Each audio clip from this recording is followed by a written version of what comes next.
और आज की क्लास में हम शुरू करने जा रहे हैं प्रोसेस कॉस्टिंग। पहला पॉइंट है प्रोसेस कॉस्टिंग का मतलब क्या है। प्रोसेस कॉस्टिंग का मतलब कॉस्ट अकाउंटिंग का एक ऐसा मेथड जहां पर इंडस्ट्री एक डिपार्टमेंट से दूसरे डिपार्टमेंट, दूसरे डिपार्टमेंट से तीसरे डिपार्टमेंट में मटेरियल को ट्रांसफर करते रहते हैं। कब तक? जब तक कि वो फिनिश गुड्स ना बन जाए। तो पहले डिपार्टमेंट में हम रॉ मटेरियल इंट्रोड्यूस करते हैं, जिसे हम कहते हैं डिपार्टमेंट 1 या प्रोसेस 1। क्या कहते हैं? डिपार्टमेंट 1 या प्रोसेस 1। डिपार्टमेंट 1 को जितना काम दिया जाता है उतना काम करने के बाद वो बाकी का काम किसको दे देते हैं करने के लिए? डिपार्टमेंट 2 को। डिपार्टमेंट 2 को जितना काम दिया जाएगा उतना काम करने के बाद डिपार्टमेंट 2 उस गुड्स को कहाँ भेज देंगे? डिपार्टमेंट 3 में। डिपार्टमेंट 3 को जितना काम दिया जाएगा उतना काम करने के बाद यदि काम पूरा हो गया तो फिनिश गुड बन जाएगा, और यदि काम पूरा नहीं हुआ तो वो डिपार्टमेंट 4 के पास चला जाएगा।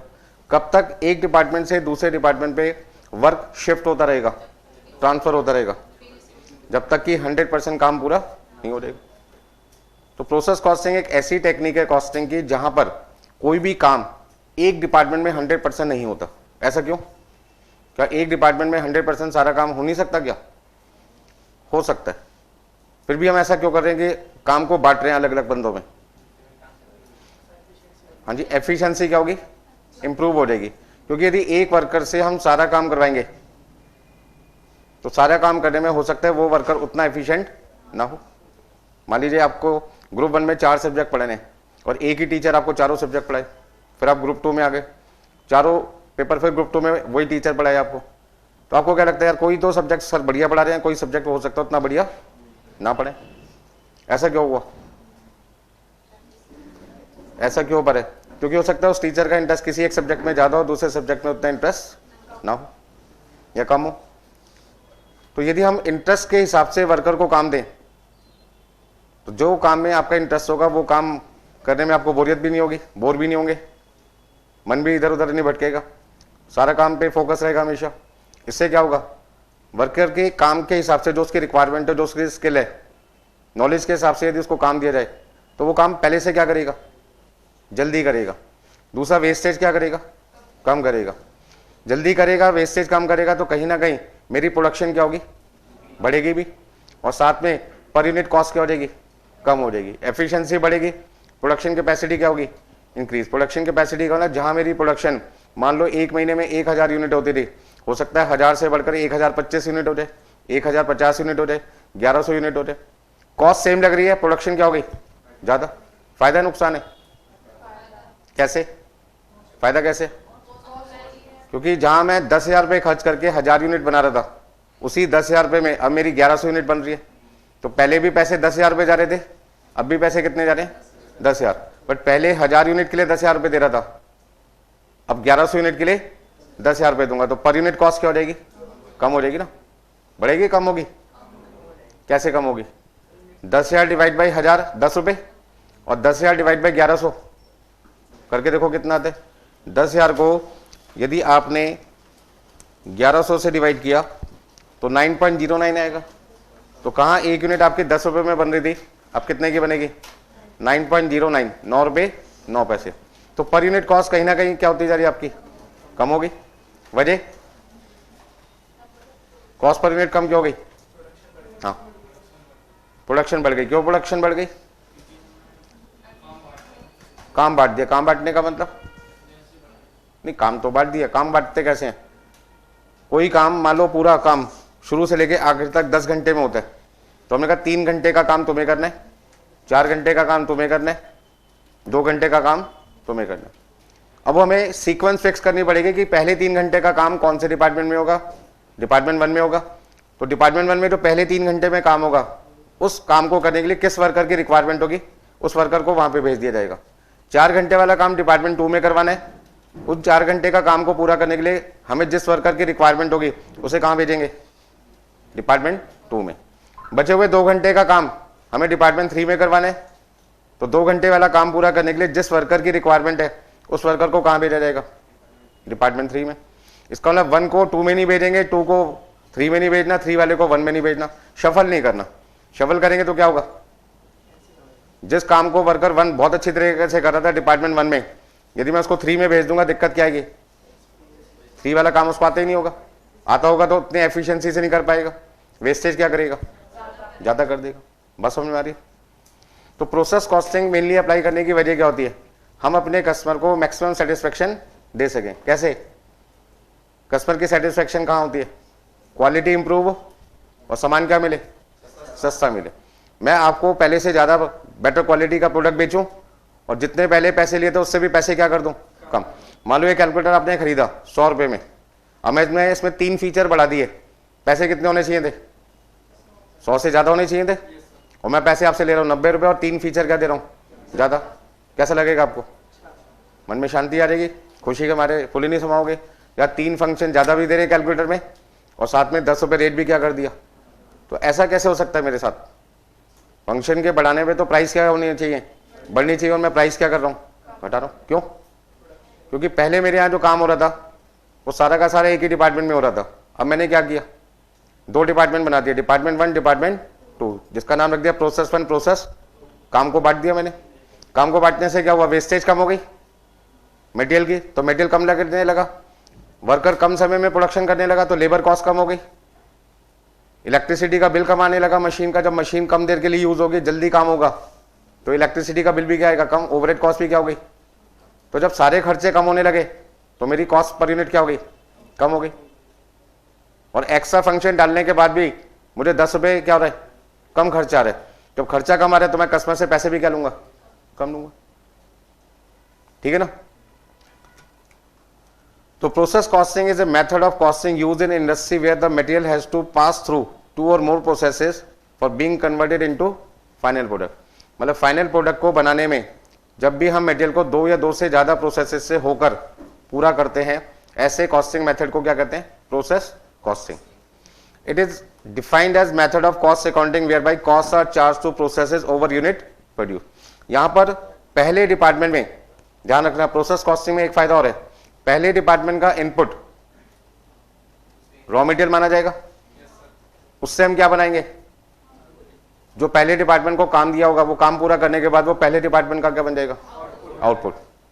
अब मान लीजिए पहला डिपार्टमेंट आपके हिसाब से फाउंडेशन है, आप एक कोर्स कर रहे हैं जिसमें फाउंडेशन से स्टार्टिंग कर रहे हैं, फिर इंटरमीडिएट में जा रहे हैं, फिर फाइनल में जा रहे हैं, और लास्ट में क्या बन जाओगे, फिनिश प्रोडक्ट बन जाओगे। जो कोर्स आप कर रहे हो, सीए करे तो सीए बन जाएगा, सीएमए करे तो सीएमए बन जाएंगे। अब कहने का मेरा क्वेश्चन क्या आपका, पहला डिपार्टमेंट है फाउंडेशन, जब आपने वहां पे एडमिशन लिया तो वहां का इनपुट बन गए, उस डिपार्टमेंट की जिम्मेदारी क्या है, इंटर पढ़ाना, फाइनल पढ़ाना, या फाउंडेशन में जो कोर्स है वो पढ़ाना। तो उसका मतलब वहां पर आपको क्या जिम्मेदारी दी गई है, वहां के लेक्चरर्स को, जो टीचर्स हैं, लेक्चरर्स हैं, जो फैकल्टीज हैं, उनको क्या जिम्मेदारी गई है कि आप इंटर वाला सब्जेक्ट पढ़ाओ इन्हें, जो इंटर के सब्जेक्ट हैं, या फाउंडेशन में जो सब्जेक्ट है वो पढ़ाओ, फाउंडेशन वाले। तो फाउंडेशन के लिए जो स्किल चाहिए हमें फैकल्टीज में, टीचर्स में, हमें वो टीचर्स वहां भेजने पड़ेंगे। फाइनल वाला टीचर फाउंडेशन में भेज दूं और फाउंडेशन वाला टीचर फाइनल लेवल पे भेज दूं, क्या होगा आपको लगता है? फाइनल वाले को क्या लगता है, बच्चे को सब कुछ आता है, सीधा मुद्दे पे आ जाते हैं, वो इतना बेसिक टाइम नहीं लगाएंगे, सीधा चैप्टर का नाम स्टार्ट किया, 5 मिनट उसके बारे में बताया और सीधा मेन क्वेश्चन पे आ जाएंगे। और यही बात यदि फाउंडेशन लेवल पे करते तो आप कहोगे सर कुछ समझ ही नहीं आ रहा क्या हो रहा है। तो फाइनल वाला किसके लिए सुटेबल नहीं है, फैकल्टी, फाउंडेशन लेवल।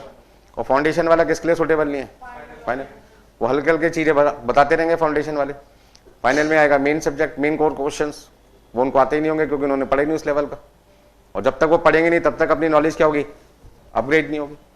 ऐसा नहीं पढ़ा नहीं सकते, पढ़ा सकते, लेकिन नॉलेज उनको क्या करनी होगी, अपनी अपग्रेड करनी पड़ेगी। तो समझा क्या रहा हूं, वर्कर की रिक्वायरमेंट कहां पर है, डिपार्टमेंट 1 में, तो 1 में भेजो, 2 में दो, 2 में भेजो, 3 में दो, 3 में।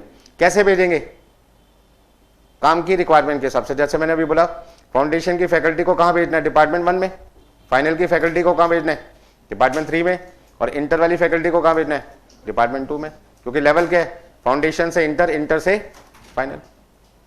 अब जो बच्चे ने फाउंडेशन में एडमिशन लिया होगा, वो फाउंडेशन का इनपुट बना, क्या सारे बच्चे पास हो जाएंगे, क्या लगता है, क्यों नहीं होंगे?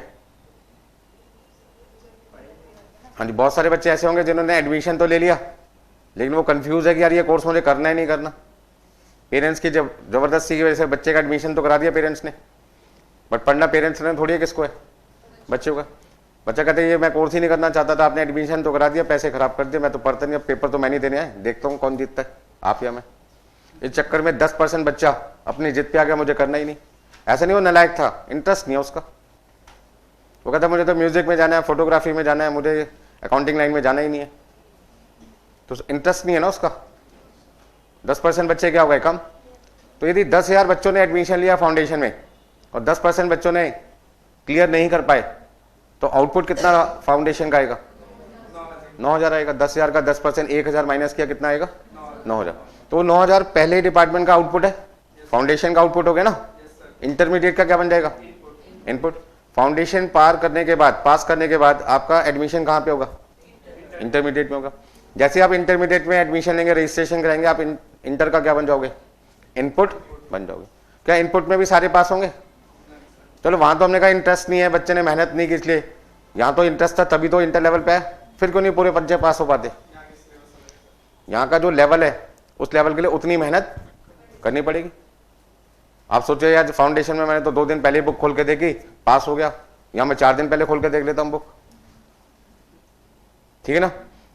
दिसंबर जनवरी में 5 तारीख से एग्जाम है। कितने बच्चे अभी भी दिसंबर टाइम के लिए मुझसे क्लासेस ले रहे हैं, और मैं उनको देने से पहले भी क्या बोल रहा हूँ, कर पाओगे? इतना टाइम नहीं है जितने नंबर ऑफ लेक्चर है। वो कह रहे सारा थोड़ी पढ़ के जाना है, पास होने के लिए पढ़ना है। मतलब पेपर उनको पता है कि क्या आना है? क्या उन बच्चों को पता है कि पेपर में क्या क्या आना है? नहीं। तो फिर वो कैसे कह सकते हैं कि सर हम उतना ही पढ़ेंगे जितना पेपर में पास होना है? तो उनको क्या पता भी कौन से चैप्टर आएंगे, कौन से चैप्टर नहीं आएंगे। तो रिस्क लेके जा रहे हैं। अब ऐसे बच्चे यदि जाएंगे एग्जाम में तो पास हो भी सकते हैं और पास नहीं भी हो सकते। जो पढ़ के गए वही आ गया, लक साथ दिया, पास हो जाएंगे, और जो पढ़ के गए वो नहीं आया या कम नंबर का आया, गड़बड़ हो सकती है। तो ऐसे में मान लीजिए 40% बच्चे इसी चक्कर में मारे गए। अब 9,000 का 40% कितना हो गया? 3600 बच्चे रह गए इंटरमीडिएट में।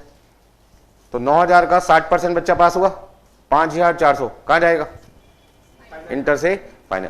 तो उसका ना फाउंडेशन में 10,000 इनपुट था, आउटपुट था 9,000। इंटर में वो 9,000 क्या बना? इनपुट। आउटपुट कितना बना? 5,400। 5,400 किस में जाएगा? फाइनल में जाएगा।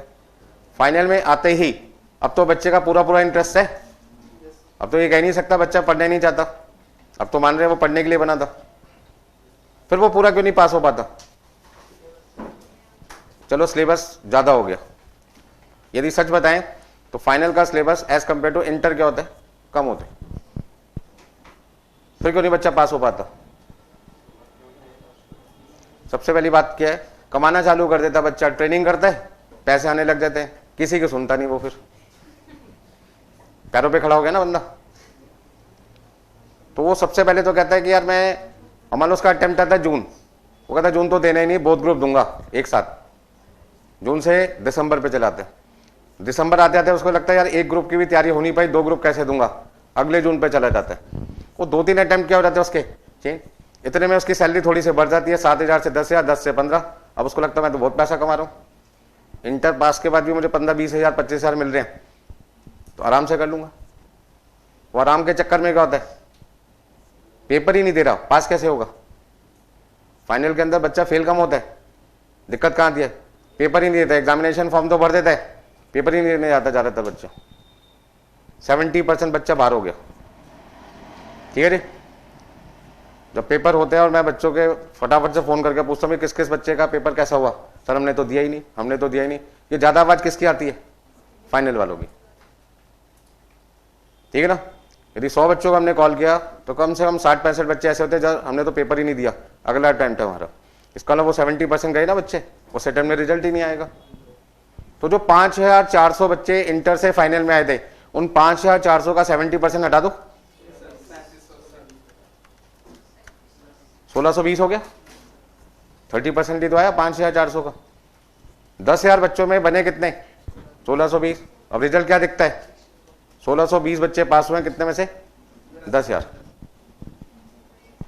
तो 1,620 डिवाइड बाई 10,000 कितना रिजल्ट गया? 16.2। ये तो मैंने ज्यादा बोल दिया, इससे भी क्या जाता है? कम जाता है, ठीक है ना। मतलब मान के चलो 10 से 15% एवरेज रहता है, मिनिमम 10, मैक्सिमम कितना रहता है? 15। कभी किस्मत अच्छी है तो 20-25 पहुंच जाता है, किस्मत बहुत खराब होती है तो 5 पे भी आ जाता है, बट नॉर्मल की बात कर रहा हूं। तो मैं आपको समझा के रहा था इस एग्जाम्पल से 1 का इनपुट माइनस किया लॉस 10%, आउटपुट कितना आया था 9000। तो पहले का जो आउटपुट होगा वो दूसरे का क्या होगा इनपुट, दूसरे का जो इनपुट था वो 9000 था, उसमें से आउटपुट कितना आया था 5400, वो 5400 दूसरे का आउटपुट है, तीसरे का क्या बना इनपुट। तीसरे के इनपुट से जो रिजल्ट क्लियर नहीं कर पाए बच्चे या पेपर नहीं दे पाए, कोई भी वजह रही, क्या बन गए फेल हो गए, लॉस हो गया वहां पे उस डिपार्टमेंट का।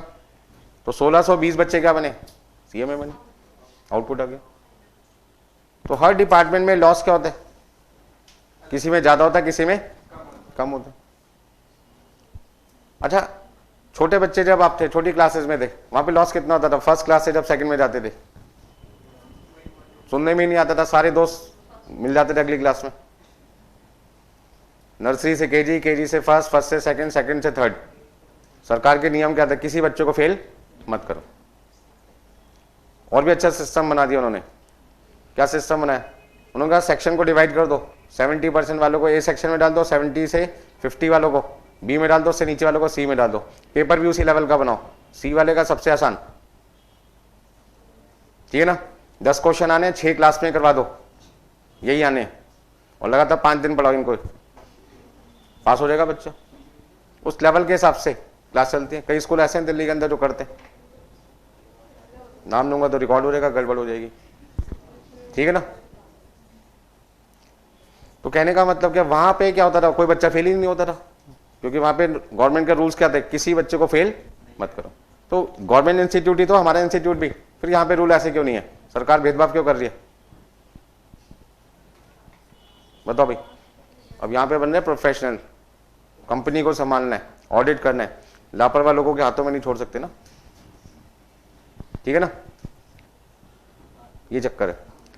तो यहां पे लिखा था it is defined as a method of cost accounting whereby cost are charge to processes over unit produce. इतनी देर से जो मैं कहानी सुना रहा था वो इस लाइन से रिलेटेड थे कि जो भी प्रोसेस अकाउंट में हम खर्चा कर रहे हैं उसका बर्डन किससे रिकवर करेंगे, जितनी यूनिट आपने प्रोड्यूस की है। तो पहले डिपार्टमेंट का जो भी खर्चा हुआ होगा वो कितनी यूनिट बनी थी वहां पर 9000। अब स्टूडेंट की जगह मान के चलो यूनिट कितनी है 9000, तो पहले डिपार्टमेंट का खर्चा कितनी यूनिट के लिए था 9000। तो पहले डिपार्टमेंट का जो भी खर्चा आएगा उसको किससे डिवाइड करोगे 9000 से। दूसरे डिपार्टमेंट में कितनी यूनिट बनी 5400, तो दूसरे डिपार्टमेंट का जो भी खर्चा आएगा उसे 5400 से क्या करोगे डिवाइड। तीसरे डिपार्टमेंट में जो भी खर्चा हुआ होगा 1620 से क्या कर दोगे डिवाइड कर दोगे, ठीक है ना। आगे देखो क्या लिखा है, a separate account for each process is open, मतलब हर डिपार्टमेंट के लिए आपको अलग से एक अकाउंट बनाना पड़ेगा जिसका नाम होगा प्रोसेस 1 अकाउंट। 1 क्यों बोला मैंने, डिपार्टमेंट 1 है प्रोसेस 1, डिपार्टमेंट 2 प्रोसेस 2, डिपार्टमेंट 3, ठीक है ना। इसी तरीके से यदि डिपार्टमेंट का नाम ए है तो प्रोसेस ए, डिपार्टमेंट का नाम बी है प्रोसेस बी, डिपार्टमेंट का नाम सी है प्रोसेस सी। 3 डिपार्टमेंट है, रिफाइनिंग डिपार्टमेंट है तो रिफाइनिंग प्रोसेस अकाउंट हो जाएगा, क्रशिंग डिपार्टमेंट है तो क्रशिंग प्रोसेस अकाउंट हो जाएगा, फिनिशिंग प्रोसेस है तो फिनिशिंग प्रोसेस अकाउंट हो जाएगा, फिनिशिंग डिपार्टमेंट है तो मतलब डिपार्टमेंट के जो नाम होंगे वो नाम के हिसाब से क्या बन जाएंगे प्रोसेस अकाउंट। तो किसी काम को पूरा करने में जब 2 या 2 से ज्यादा डिपार्टमेंट इन्वॉल्व होते हैं और वहां पे हर डिपार्टमेंट अपनी कॉस्ट अलग से कैलकुलेट करता है और जितनी क्वांटिटी बनाता है अपनी कॉस्ट को उस क्वांटिटी से क्या करता है डिवाइड, तो ऐसे सिस्टम को हम क्या कहते हैं प्रोसेस कॉस्टिंग कहते हैं। मीनिंग क्लियर होगा भी सबको। Process costing method is useful in manufacturing of product like steel, paper, medicine, soaps, chemical, rubber, vegetable oil, paint, varnish etcetera. ये वो प्रोडक्ट्स हैं जहां पर हम कौन सी टेक्निक का इस्तेमाल करते हैं बनाते टाइम, प्रोसेस कॉस्टिंग, ठीक है जी। कुछ नोट करना है, चले आगे, कर लिया सबने, चलो बहुत बढ़िया। हाँ जी, under process costing where the production process is continuous, मतलब प्रोडक्शन प्रोसेस जो है वो लगातार क्या होगा चलता रहेगा। आपने देखा भाई फाउंडेशन से बच्चा कहाँ आएगा इंटर, इंटर से फाइनल, और फिर वो फाइनल बन जाएगा, मतलब फिनिश प्रोडक्ट बन जाएगा, डिग्री हो जाएगी पूरी कंप्लीट। क्या ये एक बार होगी या रेगुलर प्रोसेस चलता रहेगा? हर साल बच्चा 12th पास करेगा, हर साल बच्चा 12th के बाद फाउंडेशन के एग्जाम देगा, फाउंडेशन से पास होने के बाद इंटर में जाएगा, इंटर से पास होने के बाद फाइनल में जाएगा, फाइनल कंप्लीट करने का फिनिश प्रोडक्ट बन जाएगा। क्या प्रोसेस लाइफ में एक बार ही होगा, चलता रहेगा? चलता रहेगा। नए बच्चे आते रहेंगे, पुराने निकलते रहेंगे, ठीक है ना। हमारी क्लास में भी ऐसे होता है, हर बार नए बच्चे आते हैं, पुराने गायब हो जाते हैं। अब इसका मतलब थोड़ी है कि सारे के सारे पास हो गए। इनपुट आता रहता है, आउटपुट बनता रहता है। जो बच्चे ढंग से पढ़ते हैं, सीरियसली पढ़ते हैं, रेगुलर क्लास अटेंड करते हैं, घर जाके पढ़ते हैं, पास हो जाते हैं। जिनको यही नहीं पता अब तक मैंने कितने चैप्टर पढ़ा दिए, पिछली क्लास में कितने क्वेश्चन कराए थे, कौन कौन से इंपॉर्टेंट क्वेश्चन बताए थे, क्या इंपॉर्टेंट क्वेश्चन के क्या पॉइंट्स थे, 2-3 अटेम्प्ट लग जाते हैं इस बात को समझने में। जो एक बार में सारी चीजें समझ जाते हैं, पास हो जाते हैं। इंस्टीट्यूट किसी के साथ भेदभाव थोड़ी कर रहा है। आपको पास कर रहा है, आपके दोस्त को पास नहीं कर रहा है, तो कहीं ना कहीं गड़बड़ तो की होगी आपके दोस्त ने। दोस्त पास हो रहा, हम नहीं हो रहे, तो इसका हमने गड़बड़ की होगी, ठीक है ना। रेगुलर क्लासेस अटेंड करो। कोई चीज नहीं समझ में आ रही, थोड़ा अपना भी दिमाग लगाओ। बच्चा तो ये सोचता बस एक बार कोचिंग ले ली, सर ने जितना बता दिया उतना ही दिमाग लगाना है। भैया थोड़ा दिमाग आपके पास अपना भी है, वो भी लगाओ, ठीक है ना। जब रोड पे जाते हो और सामने ट्रक आ रहा होता है, ट्रक वाला नहीं रोकता, क्या करते हो? खुद रुकते हो? मत रुका करो। जब वहां रुकते हो, अपना दिमाग लगाते हो, तो भैया पढ़ाई में भी लगाओ ना अपना दिमाग। सामने से ट्रक आ गया और आपकी भी होड़ है कि यार वो रुकेगा, मैं नहीं रुकूंगा। ट्रक वाला कहता है यार मैं तो रुकूंगा ही नहीं, सामने वाला अपने आप रुकेगा। दोनों नहीं रुकेंगे, क्या होगा? ट्रक आपके ऊपर से चला जाएगा। उसने तो जाने ही जाना है, रुकना तो हमेशा के लिए आपको पड़ेगा फिर। तो जब वहां पे आप अपना माइंड यूज करेंगे यार मेरे लिए क्या सही है क्या गलत है, तो पढ़ाई करते टाइम पे तो थोड़ा अपना दिमाग लगाओ, क्या चीज सही है क्या चीज गलत है,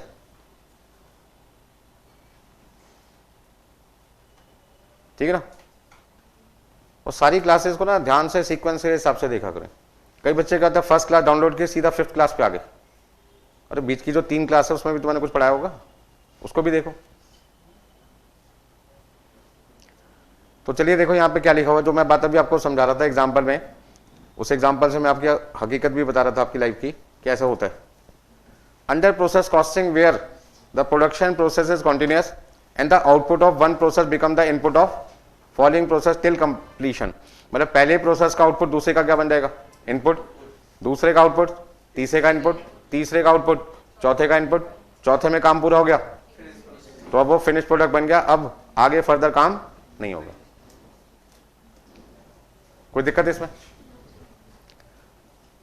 तो कंटिन्यूअस प्रोसेस का मतलब क्या है? यहां पे इनपुट आता रहेगा, तो फर्स्ट से सेकंड में, सेकंड से थर्ड में, थर्ड से फोर्थ। अब एक कंपनी पेंट बना रही है, तो क्या एक ही दिन पेंट बनाएगी 365 दिन में, या रोज बनाएगी? तो रोज बनाने के लिए प्रोसेस 1 से काम शुरू होगा, कहां पे खत्म होगा? 3 पे। 1 से 2 में, 2 से 3 में, 3 से फिनिश स्टॉक बन जाएगा। यदि वहां 3 प्रोसेस से काम पूरा हो जाता है।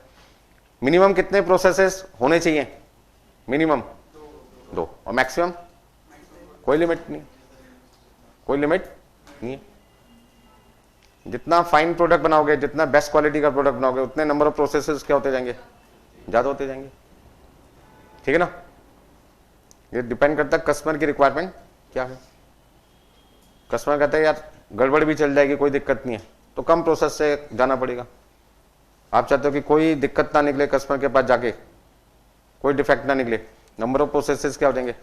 बढ़ जाएंगे। लिख लिया सबने? तो जैसे हमने कहा भैया हमारा जो इनपुट है वो कितना था? 10,000।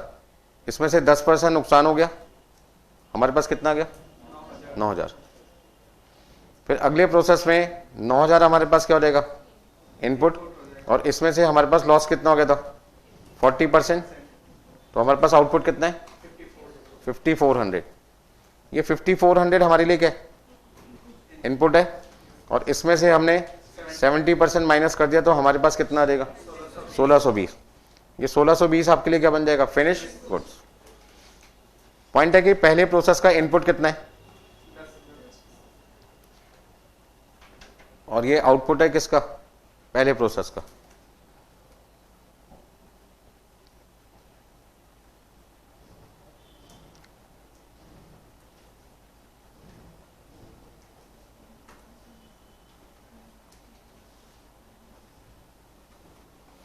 हाँ जी, input first process, output first process, input second, output second, third. हम यहां पे क्या कह सकते हैं? पहले प्रोसेस का आउटपुट दूसरे प्रोसेस के इनपुट के बराबर है, दूसरे प्रोसेस का आउटपुट तीसरे प्रोसेस के इनपुट के। ऐसे सिस्टम के हिसाब से यदि प्रोडक्शन करते हैं तो कौन सी टेक्निक यूज कर रहे हैं आप? Process costing. कुछ फायदे भी हैं, कुछ नुकसान है। बेसिकली हम किसके लिए पढ़ रहे हैं टॉपिक? फायदे के लिए। फायदे क्या क्या वो लिख लेते हैं अभी। नोट करना है किसी ने कुछ?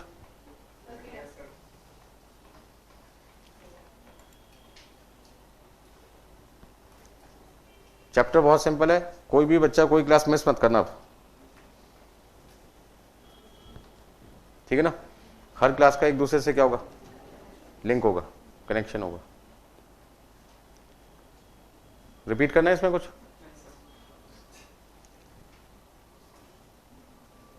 और नेक्स्ट पॉइंट है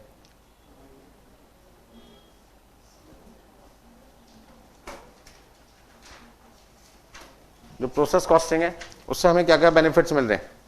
मतलब प्रोसेस कॉस्टिंग टेक्निक का यूज करके हमें क्या क्या फायदे नजर आ रहे हैं?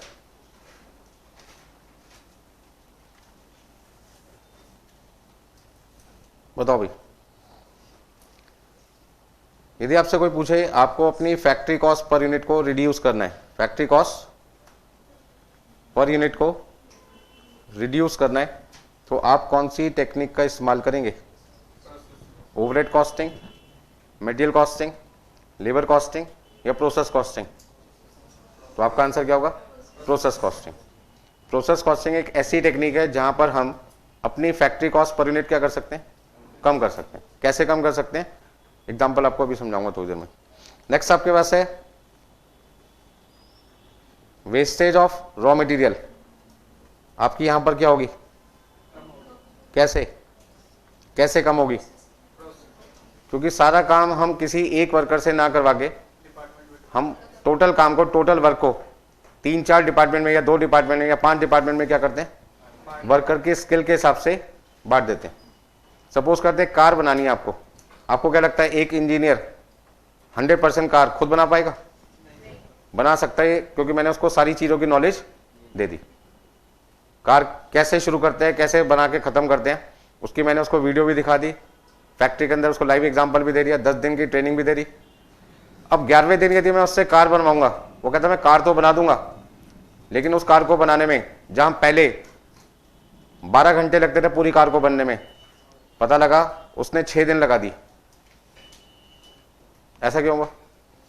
कार तो बना दी, पर जहां उसका 12 घंटे का समय लगना था 6 दिन लगा दिए। एक दिन में 10 घंटे काम होता था या 12 घंटे काम होता था, एक दिन में 12 घंटे, 6 दिन में कितने हो गए? 72 घंटे। अब 12 घंटे की जगह यदि 72 घंटे में काम करोगे तो जहां मेरी 6 दिन में 6 कार बन जाती थी, वहां कितनी बनेगी? एक ही बनेगी। प्रोडक्शन क्या होगी? 6 से कितनी हो गई? एक ही रहेगी ना। तो मार्केट में मेरे प्रोडक्ट की डिमांड तो है, बट सप्लाई ना करने की वजह से कस्टमर क्या होगा? दूसरी कंपनी की कार पे शिफ्ट हो जाएंगे। हर बंदे का इतनी पेशेंस थोड़ी है तो रुके। आज की डेट में आप कार खरीदने जा रहे हैं, हो सकता है आज वो कार आपको ना मिले या बुकिंग करने वाले ने बुकिंग नहीं की, कहे बुक क्लोज हो गई, कल आना, हो सकता है कल आप जाओ ना। और 99% लोग दोबारा नहीं जाते, वो दूसरी कार दूसरी कंपनी की परचेज कर लेते हैं। ठीक है जी। तो ऐसे में यदि वर्कर ज्यादा समय लेगा तो आपकी एक तो प्रोडक्शन घट गई, दूसरा जिस काम को करने में लेबर का खर्चा 12 घंटे का आना था, उसी काम को करने में लेबर का खर्चा कितना आ गया? 72 घंटे का आ गया। मशीन जो 12 घंटे यूज होनी थी एक कार को बनाने में, उसी कार को बनाने में वो मशीन 72 घंटे यूज होगी, तो मशीन का इलेक्ट्रिसिटी का खर्चा भी तो 72 घंटे का लगेगा। बात समझ में आ रही है? आपकी ओवरहेड कॉस्ट भी बढ़ गई और आपकी लेबर कॉस्ट भी क्या हो गई? बढ़ गई। तो इससे वर्कर की एफिशिएंसी क्या हो गई? घट गई। हमने कहा भाई सारे काम तू मत कर, अब ये बताए इन कार को बनाने में एक्सपर्टाइज किस काम की है तुम्हारी? वो कहता है जी इंजन फिट करने में मुझसे फास्ट पूरी फैक्ट्री में कोई वर्कर नहीं है। मैंने कहा साइड में आ जा, तेरा काम कैसे फास्ट से? इंजन फिट करने का। दूसरे वर्कर को बुलाया, मैंने कहा इस कार में तेरा काम करने में सबसे ज्यादा इंटरेस्ट किसका है? कहता है टायर फिट करने का। मैंने कहा इधर तेरा काम किसका है? टायर का। 10 वर्कर मैंने फिक्स कर लिया अपनी पूरी फैक्ट्री में, और हर वर्कर को हमने क्या दे दिया? उनके हिसाब से काम दे दिया। कोई कहता है जी मैं स्टीयरिंग बहुत अच्छा लगाता हूँ, कोई कहता है गियर बॉक्स में अच्छी तरह सेट कर सकता हूँ, कोई कहता है मैं सीट फिटिंग का काम बहुत अच्छा कर सकता हूँ। तो हर वर्कर को उसकी स्किल, उसकी नॉलेज, उसके इंटरेस्ट के हिसाब से क्या कर दिया? काम बांट दिया, उससे क्या होगा, जो काम पहले 12 घंटे में हो रहा था पता चला 12 की जगह 10 घंटे में होने लगा। कार की प्रोडक्शन क्या हो गई, ज्यादा हो गई, क्वालिटी भी इंप्रूव हो गई, कस्टमर के पास कार पहुंचने के बाद डिफेक्ट क्या होने लगे, ना के बराबर। पहले वो थोड़ी बहुत शिकायत भी होती थी, अब वो शिकायत भी बंद हो गई, क्योंकि हर एक्सपर्ट बंदा अपनी फुल नॉलेज के साथ, पूरे इंटरेस्ट के साथ वो काम कर रहे हैं, तो कहीं पे भी काम की खराबी की कोई गुंजाइश ही नहीं, डिफेक्ट होने का कोई चांस ही नहीं बनता। बात समझ में आ रही। तो नेक्स्ट देखो, वेस्टेज यहां पे क्या होगी, मटेरियल की कम होगी। Efficiency of worker, efficiency of worker क्या लगता है आपको, बढ़ेगी, मतलब इंप्रूव हो गई। और प्रोडक्शन कैपेसिटी इंक्रीज हो जाएगी, भाई प्रोडक्शन ज्यादा होगी पहले से। और कुछ,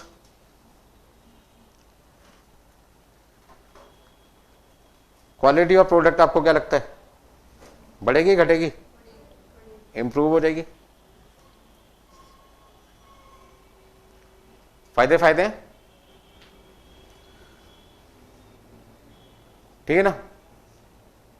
तो फैक्ट्री कॉस्ट पर यूनिट को रिड्यूस करना है, उसके लिए हम कौन सी टेक्निक यूज करें, प्रोसेस कॉस्टिंग, ठीक है नहीं। अब फैक्ट्री कॉस्ट पर यूनिट को कैसे कम किया जाता है, जरा थोड़ा सा एग्जांपल को समझना।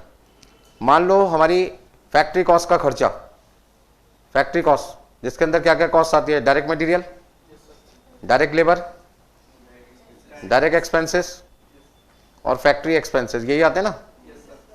Direct material, direct labour, direct expense और फैक्ट्री एक्सपेंस, इन चारों का सम कौन सी कॉस्ट होता है, फैक्ट्री कॉस्ट। सपोज करते हैं फर्स्ट टाइम, पहली बार जब हमने प्रोडक्शन किया तो हमारी जो फैक्ट्री कॉस्ट है, तो हमने 1 लाख रुपए खर्च की। कितने रुपए खर्च की, 1 लाख। और हमने देखा क्वांटिटी जो हमारी बनी है, क्वांटिटी जो हमने बनाई है वो सपोज करते हैं हमने 10,000 यूनिट बनाई है। अब आप बताओ 1 यूनिट बनाने की मेरी कॉस्ट कितनी है। आपसे यदि मैं पूछूं फैक्ट्री कॉस्ट पर यूनिट कितना है, ये मेरा एग्जांपल है, तो आप कहोगे सर 1 लाख को 10,000 से डिवाइड कर दो। मैंने कहा ठीक है जी, 1 लाख को 10,000 से क्या करते हैं, तो पर यूनिट कॉस्ट कितना आएगा, 10 रुपये।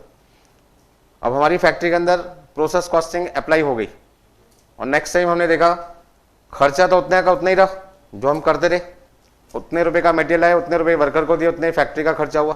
लेकिन इस बार चमत्कार क्या हुआ, प्रोडक्शन आपकी 10,000 से कितनी हो गई, 11,000 कर दो। चलो मैंने एग्जाम्पल में कितना ले लिया, 10,500 ले लिया। अब यदि मैं 1 लाख को 10,500 से डिवाइड करता हूं तो मुझे लगता है थोड़ी सी कॉस्ट आपकी क्या होगी पर यूनिट, कम जरूर होगी। 1 लाख डिवाइडेड बाई 10,500 कितना लिखूं, 9.523 आ रहा है तो 52 ही लिख देते हैं अभी, ठीक है ना। यही काम अगली बार फिर वर्कर ने किया। अच्छा, सेम काम यदि बार बार करोगे तो पहले से आपका एक्सपीरियंस ऑटोमेटिकली क्या होता जाएगा, बढ़ता जाएगा, और पहली बार के मुकाबले दूसरी बार आपका समय क्या होगा, घट जाएगा।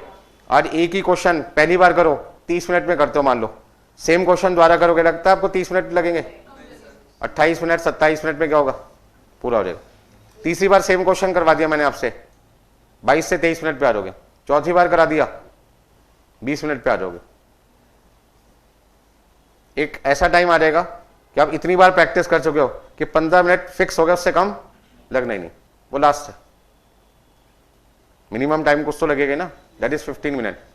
तो प्रोसेस कॉस्टिंग का फायदा क्या हुआ, 30 मिनट वाला काम धीरे धीरे धीरे धीरे करके कितने पे आ गया, 15 मिनट में आ गया। जहां 30 मिनट में 1 यूनिट बनती थी, वहां 30 मिनट में आप कितनी बनने लगेगी, 2। वर्कर पैसे पहले भी 30 मिनट के ले रहा था, अब भी किसके लेगा, 30 मिनट के। तो जहां पहले लेबर कॉस्ट 1 यूनिट की जाती थी, अब वो लेबर कॉस्ट किसकी जाएगी, तो पर यूनिट लेबर कॉस्ट आधी होगी ना। बिजली का बिल भी क्या लगेगा, आधा। कहां 30 मिनट चल के मशीन 1 यूनिट बनाती थी, अब 30 मिनट चल के, तो जो इलेक्ट्रिसिटी का बिल 1 यूनिट के लिए आता था, अब वो इलेक्ट्रिसिटी का बिल तो आधा आधा हो गया। आपकी ओवरहेड कॉस्ट भी क्या हो जाएगी, कम हो जाएगी। और मटेरियल की वेस्टेज भी क्या होगी, कम होगी, ठीक है ना। आप कोई मान लीजिए ड्राइंग बनाते हैं फर्स्ट टाइम, आज मैं आपको कहता हूं जी ड्राइंग बनाओ, 2-4 पेज तो फाड़ी दोगे, पहले एक लाइन ड्रॉ करोगे, लाइन टेढ़ी है, पेज फाड़ो, सीधी लाइन कभी बनती नहीं, टेढ़ी बनती रहेगी, पेज फटते रहेंगे। क्या होगा इससे? 4-5 पेज क्या होंगे? वेस्ट। वेस्ट होने के बाद 5वें 6ठे नंबर पे हो सकता है आप लाइन सीधे ड्रॉ करना स्टार्ट कर दो। अब मान लो आपको सन बनाना है, सूरज गोल होता है, सुनने में ऐसा है, गोल जिंदगी में कुछ बन नहीं पा रहा आपसे, 4-5 गोल बनाते बनाते 4-5 पेज खराब हो गए। तो पेपर की वेस्टेज क्या हो रही थी? ज़्यादा। लेकिन जो एक्सपर्ट होते हैं, जो पेंटर बड़े कलाकार होते हैं, जबरदस्त होते हैं, वो एक बार में क्या करते हैं? बहुत बढ़िया ड्राइंग बना देते हैं, क्योंकि उन्होंने क्या कर रखा है? बहुत मेहनत करके बहुत बार ड्राइंग बनाई है। ठीक है जी। तो प्रोसेस कॉस्टिंग थी ना उनकी लाइफ में, एक ही काम क्या कर रहे थे? बार बार कर रहे थे। अच्छा, तीसरी बार देखो, जब वर्कर एक ही काम बार बार करते हैं तो अब वो कहते हैं जी हमने तो 12,500 यूनिट बना दी इस बार, तो 1 लाख रुपए को मैं किससे डिवाइड कर दूंगा? 12,500 से। जरा बताना कितना आएगा पर यूनिट? 8 रुपये बोल दो या 80 पैसे? 8 रुपये आना चाहिए मेरे हिसाब से। 1 लाख रुपए है भैया, 1 लाख रुपए डिवाइड बाई 12,500, ठीक है ना, 8 रुपये आ गया। तो जहां मेरा 1 यूनिट पहले 10 रुपये में बनता था, 10 से किस पे आ गया? 9 रुपये 52 पैसे पे, और 9 रुपये 52 पैसे से किस पे आ गया? 8 रुपये पे आ गया। तो पर यूनिट कॉस्ट मेरी क्या होती जा रही है? कम होती जा रही है। उससे फायदा किसको मिल रहा है? मैन्युफैक्चरर को, साथ साथ कस्टमर को। मैन्युफैक्चरर का सामान 10 वाला 8 का हो गया, 2 रुपये कॉस्ट कम हो गई। वो 1 रुपये यदि सेलिंग प्राइस कम भी कर दे तो भी उसको कितने रुपए का फायदा? अभी भी 1 रुपये का फायदा। तो जहां पे मार्केट में टफ कंपटीशन है और आप सेलिंग प्राइस को बढ़ा नहीं सकते और कस्टमर ज्यादा से ज्यादा आप अपनी तरफ अट्रैक्ट करना चाहते हैं, खींचना चाहते हैं, तो उसके लिए आपको अपनी कॉस्ट को क्या करना पड़ेगा? कम करना पड़ेगा। तब संभव है जब आपकी पर यूनिट कॉस्ट क्या हो जाए? कम। और पर यूनिट कॉस्ट कैसे कम होगी? पहला तरीका क्या आपके सामने? कॉस्ट सेम रहे, कॉस्ट सेम रहे और प्रोडक्शन क्या हो जाए? बढ़ जाए।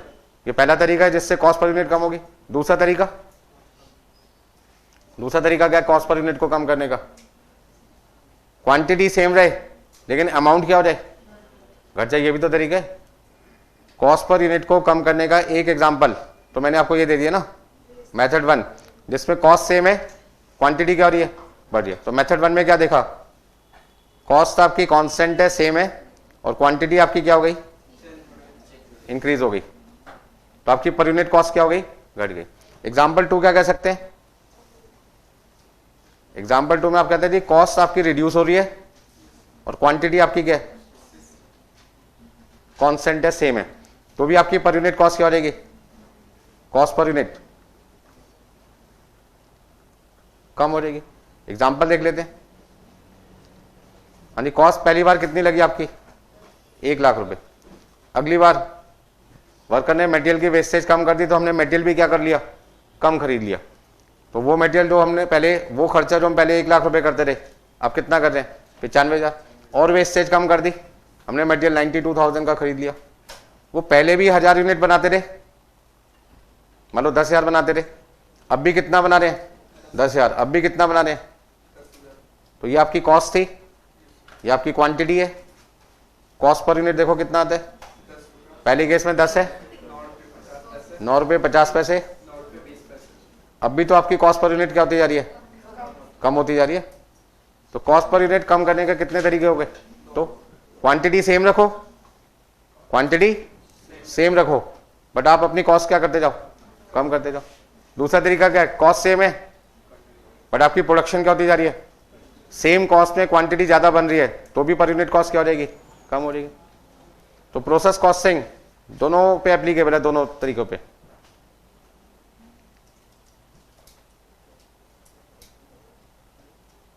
ठीक है ना? तो मैं अपने पर स्टूडेंट कॉस्ट घटाना चाहता हूं। पहला तरीका क्या? जो किराया जा रहा है वो कम नहीं हो पा रहा, तो नंबर ऑफ स्टूडेंट क्या कर दो? बढ़ा दो। तो पर यूनिट रेंट का खर्चा क्या हो जाएगा? कम हो जाएगा। दूसरा तरीका, यदि बच्चे इंक्रीज नहीं हो रहे, वो कांस्टेंट है, तो जगह जो आपने फालतू ले रखी है वैकेंट कर दो, खाली कर दो, उससे आपका रेंट का खर्चा क्या हो जाएगा? तो आप अपनी कॉस्ट को घटा लो। क्वांटिटी सेम है, कॉस्ट को घटाओ, पर यूनिट कॉस्ट कम हो जाएगी। ठीक है जी। और यदि आपकी कॉस्ट कांस्टेंट है, वो कम नहीं हो पा रही, तो आप अपनी प्रोडक्शन क्या कर दो? उसी कॉस्ट में ज्यादा कर दो, तो भी आपकी पर यूनिट कॉस्ट क्या हो जाएगी? कम। और ये दोनों चीजें संभव है, पॉसिबल है किसके थ्रू? Process costing. लिख लिया सबने?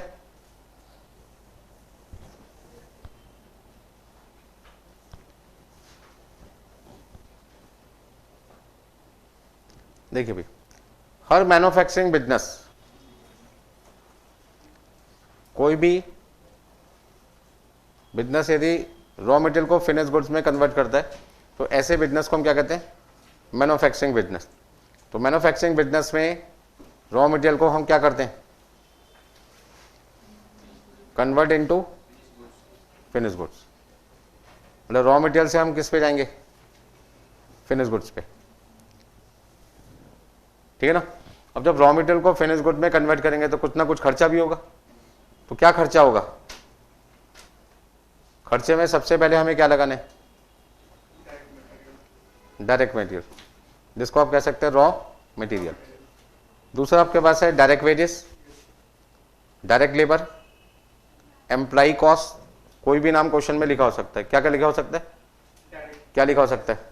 Direct wages, direct labour cost, employ cost. Next आपके पास क्या? Direct expenses. और इन तीनों का सम आपके पास क्या आ जाएगा? हाँ जी, प्राइम कॉस्ट के बाद हमें इनकर करना होगा फैक्ट्री एक्सपेंसेस। फैक्ट्री एक्सपेंसेस को हम क्या कहते हैं? Factory overhead. हाँ जी, फैक्ट्री ओवरहेड ऐड करने के बाद आपके पास क्या आ जाएगा? Factory cost plus office overhead, और साथ में हमने लिख दिया सेलिंग ओवरहेड। भाई यही तो हमारे खर्चे होते हैं। तो सारे खर्चे आपने ऐड कर दिए तो आपके पास क्या आ जाएगी? Total cost.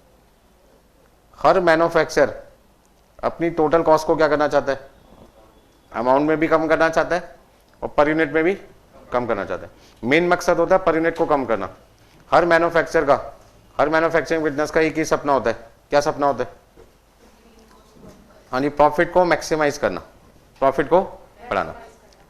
क्योंकि प्रॉफिट जब बढ़ता है तो हमारे शेयर की मार्केट वैल्यू भी बढ़ती है, साथ में हम अपने शेयर होल्डर को डिविडेंड भी क्या देंगे? ज़्यादा से ज़्यादा। जब शेयर में मतलब मार्केट की शेयर वैल्यू बढ़ेगी, डिमांड बढ़ेगी हमारी कंपनी की, तो कहीं ना कहीं फर्दर जब हम नए शेयर इशू करेंगे तो हम प्रीमियम पे शेयर इशू कर पाएंगे। 10 वाली चीज़ 50 रुपये में दे रहे हैं लोगों को, लोग फिर भी कह रहे हैं मुझे दो, पहले मुझे दो। लड़ाई हो रही है। ये कब संभव है कि 10 वाली चीज़ 50 में जा रही है, उसमें भी हर बंदा कह रहा है पहले मुझे दो? क्योंकि उसको पता है कि 50 में खरीदने के बाद इमीडिएटली वो 80 का बिक जाएगा। खरीदते ही कितने का फायदा है? 30 का फायदा है। 50 वाली चीज़ खरीदते ही 80 की है। जो 80 में खरीदेगा उसको पता है 2 दिन बाद वो 100 का हो जाएगा। 100 में खरीदने वाले को पता है 1 महीने बाद वो 200 रुपये का हो जाएगा। ठीक है ना। तो ऐसे केस में क्या होगा? जहां कंपनी बहुत जल्दी ग्रो करती है वहां पे शेयर की मार्केट वैल्यू क्या होगी है? घंटों में, मिनटों में, बार बार क्या हो रही है? बढ़ती जा रही है। डिमांड बढ़ रही है ना, शेयर्स तो लिमिटेड है, खरीदार क्या होते जा रहे हैं? डिमांड ज्यादा कर रहे हैं। हर बंदा कहता है मुझे चाहिए इस कंपनी का शेयर। मार्केट में बहुत सारी और कंपनी है लेकिन उनके शेयर्स ना खरीद के एक पर्टिकुलर कंपनी के शेयर सारे लोग मांग रहे हैं। तो जब सारे लोग एक ही कंपनी के शेयर्स मांगने लग जाएंगे, होगा क्या? शेयर्स की क्वांटिटी लिमिटेड है और डिमांड ज्यादा है, तो प्राइस क्या होगी? बढ़ेगी। ऐसा क्या होगा? सारे लोग उस कंपनी के शेयर्स खरीदना चाहते हैं क्योंकि वहां पे प्रॉफिट क्या दिख रहा है? ज्यादा। अब प्रॉफिट को बढ़ाने का एक आसान तरीका क्या है? सेल्स को बढ़ा दो, ठीक है ना। हाँ जी, क्या बढ़ा सकते हैं हम? सेल्स को। या फिर आप अपनी कॉस्ट को क्या कर दो? कम कर दो। तो सेल्स को बढ़ाने का काम मार्केटिंग डिपार्टमेंट का है और कॉस्ट को घटाने का काम कॉस्टिंग डिपार्टमेंट का। तो हम तो केवल किसके लिए काम कर रहे हैं? Costing department. कॉस्ट अकाउंटिंग जो सब्जेक्ट है वो कहां तक रेस्ट्रिक्ट है? Costing department. उसका मार्केटिंग से कोई कनेक्शन नहीं। तो कॉस्टिंग डिपार्टमेंट कहता है भाई देखो, मैं तो सिर्फ आपके प्रॉफिट को बढ़ाने में एक काम कर सकता हूं, आपकी कॉस्ट को क्या कर सकता हूं? कम कर सकता हूं। मैंने कहा कौन सी कॉस्ट? मैंने कहा ऑब्वियस है टोटल कॉस्ट को कम करना। तो मैं अपनी टोटल कॉस्ट को क्या करना चाहता हूं? कम। लेकिन यदि टोटल कॉस्ट में मेरी फैक्ट्री कॉस्ट कम हो जाए, फैक्ट्री कॉस्ट पहले मान लीजिए एग्जाम्पल के तौर पर, पहले मेरी एग्जाम्पल के तौर पे आती थी 1 लाख, बाकी के खर्चे थे 30,000, 10,000, कितनी कॉस्ट हो गई?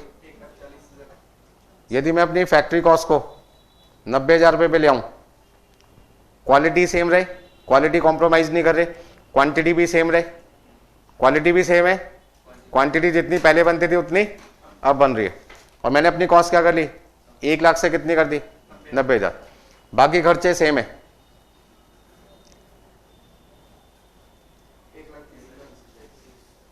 तो बताओ मैंने अपनी टोटल कॉस्ट कम कर ली? टोटल कॉस्ट के साथ साथ मैंने किसको भी कम किया? फैक्ट्री को। तो हर मैन्युफैक्चर का सपना है प्रॉफिट को बढ़ाना, जिसके लिए उन्होंने 2 डिपार्टमेंट बना दिए, मार्केटिंग और कॉस्टिंग। कॉस्टिंग डिपार्टमेंट पे क्या जिम्मेदारी डाल दी? कॉस्ट को कंप्यूट करो और उसको क्या करो, रिड्यूस करो। तो कॉस्ट को कंप्यूट किया हमने, कहा 1,40,000 आ रहे, वो कह रहा है आपके रिजल्ट से हम सेटिस्फाई नहीं है, जॉब को यदि चाहते हो रहे आपकी कंपनी में, कॉस्ट को क्या करो, कम। कॉस्टिंग डिपार्टमेंट में प्रेशर क्या रहता है? कॉस्ट को कम करने का। यदि वो कम नहीं कर पा रहा तो कंपनी क्या कहती है, इस बंदे का फटाफट से क्या कर दो, सफाया कर दो। जो बंदा हमारी कॉस्ट को कम नहीं कर पा रहा, इसके बाद उसके पास नए नए तरीके नहीं है, ठीक है ना। अब कॉस्ट को घटाने का काम तो कोई भी कर सकता है, 10 लोगों को निकाल दो, लोगों को भी नहीं निकालना। कॉस्ट को इस तरीके से कम करो कि आपकी वर्कर की एफिशिएंसी बढ़े, मटेरियल की वेस्टेज क्या हो, कम हो, प्रोडक्शन सेम रहे और आपकी क्वालिटी भी क्या रहे, सेम। तो क्वांटिटी सेम रहे, क्वालिटी सेम रहे और फिर भी आपकी कॉस्ट कम हो रहे, तो कॉस्टिंग डिपार्टमेंट एफर्ट लगा रहे। अदरवाइज कोई भी कॉस्ट घटा सकता है। कॉस्ट घटाने में क्या दिक्कत है? 10 मशीन को बेचो, मान लो 50 मशीन है, 10 बेच दी, तो मशीन ही कम होगी तो बिजली का बिल भी क्या आएगा, कम आएगा।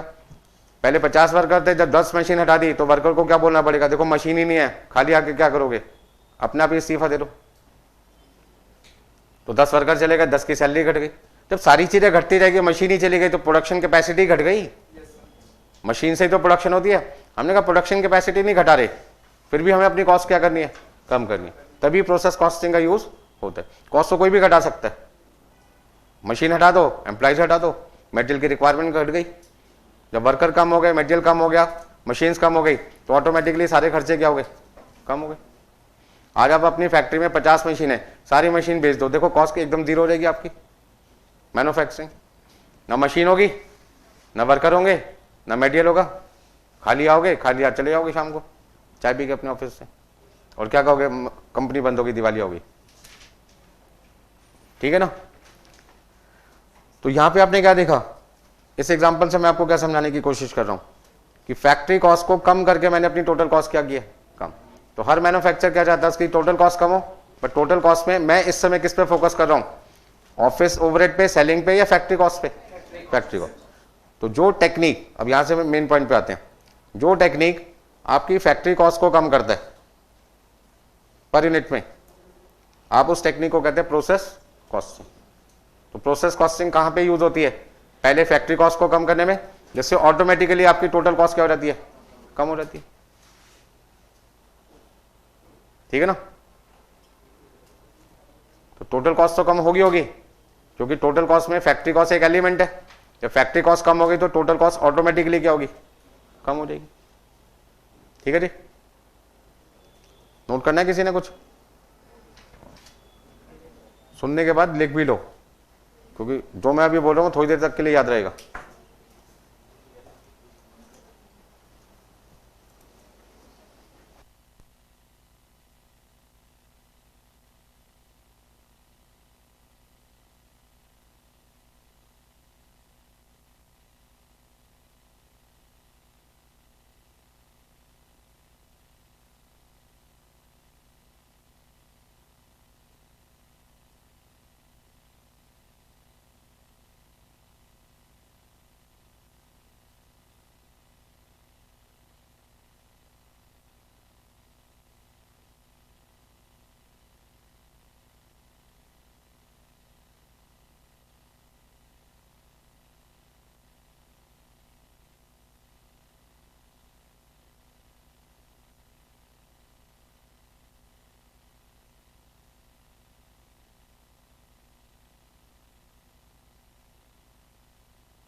लिख लिया सारे पॉइंट्स।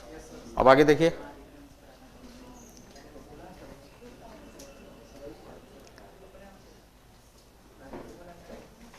देखिए प्रोसेस कॉस्टिंग को हम कहाँ अप्लाई कर सकते हैं, मतलब कौन सी इंडस्ट्री में अप्लाई कर सकते हैं, वो तो आपको मैंने बता दिया, लेकिन अप्लाई करने की कंडीशन क्या है।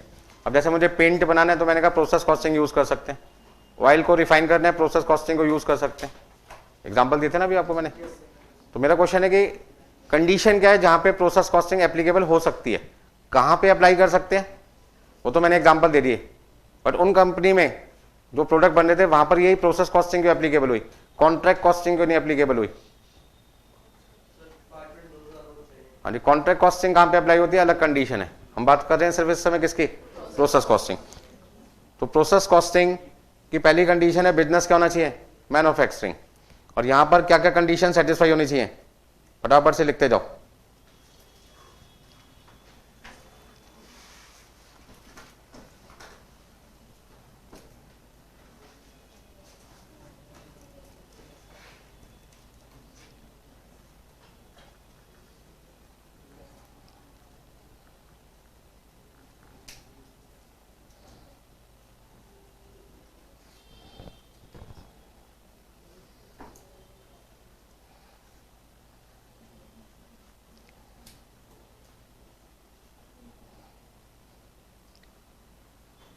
हाँ जी, जो प्रोडक्ट बना रहे हो वो कौन से होने चाहिए,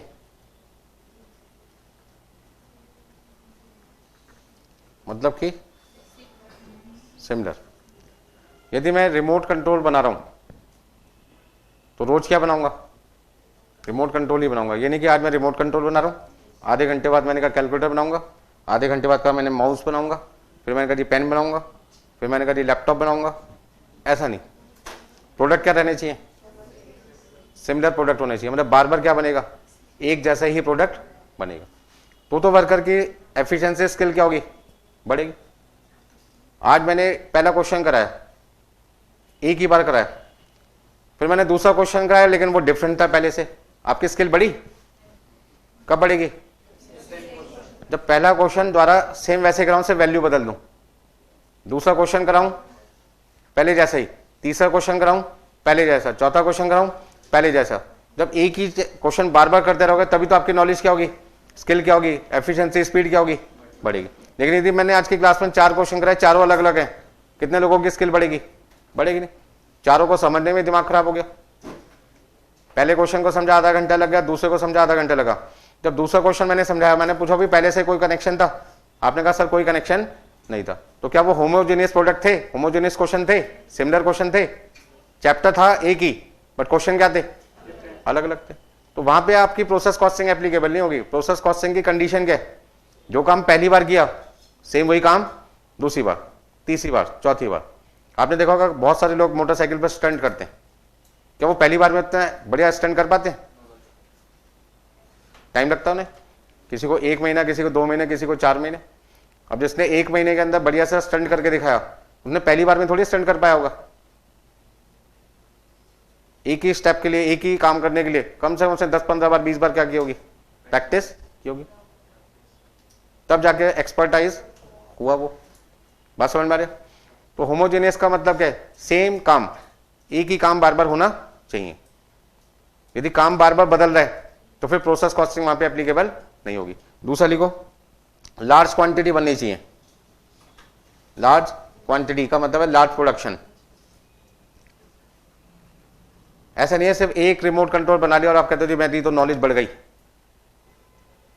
कम से कम कितने, कोई लिमिट नहीं है कम की, 10,000 मान के चल लो।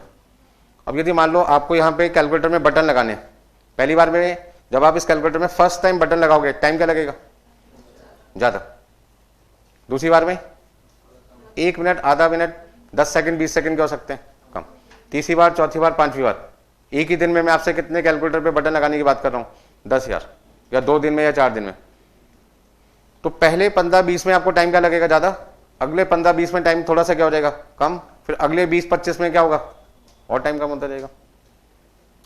ठीक है ना। आपको पता लग जाएगा कौन सी चीज कहां से उठानी है और कितने डिस्टेंस पे मुझे रखनी है। अपने आप ही आपका हाथ क्या होगा, सेट हो जाएगा। आप इंस्टीट्यूट से घर जाते हैं, घर से इंस्टीट्यूट आते हैं, रोज काम करते हैं यही, तो रास्ता याद हो जाता है।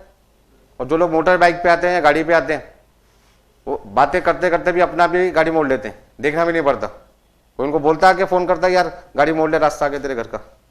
ऐसा क्यों होता है? बात भी कर रहे हैं, गाने भी सुन रहे हैं, फिर भी गाड़ी अपने घर की तरफ जा रही है, क्यों? आदत होगी ना। वो अपने आप ही आपकी क्या होती है, एफिशिएंसी इंक्रीज हो जाती है कि अब मुझे इतने डिस्टेंस पे अपनी गाड़ी को क्या करना है, टर्न करना है, लेफ्ट पे करना है, राइट पे करना है, स्पीड कितनी बढ़ानी है, स्पीड कितनी घटानी है, कितनी ब्रेक लगानी है, कब लगानी है, ये सारी चीज़ों की आपको आदत पड़ जाती है। लेकिन ऐसा क्या हुआ? क्योंकि आप रोज सेम कार ही यूज कर रहे हो, सेम डिस्टेंस पे ही जा रहे हो, सेम रूट ही यूज कर रहे हो, एक ही काम क्या कर रहे हो, बार बार कर रहे हो। आज आपको बाइक 1 दे दी, अगले दिन बाइक मैंने दे दी दूसरी।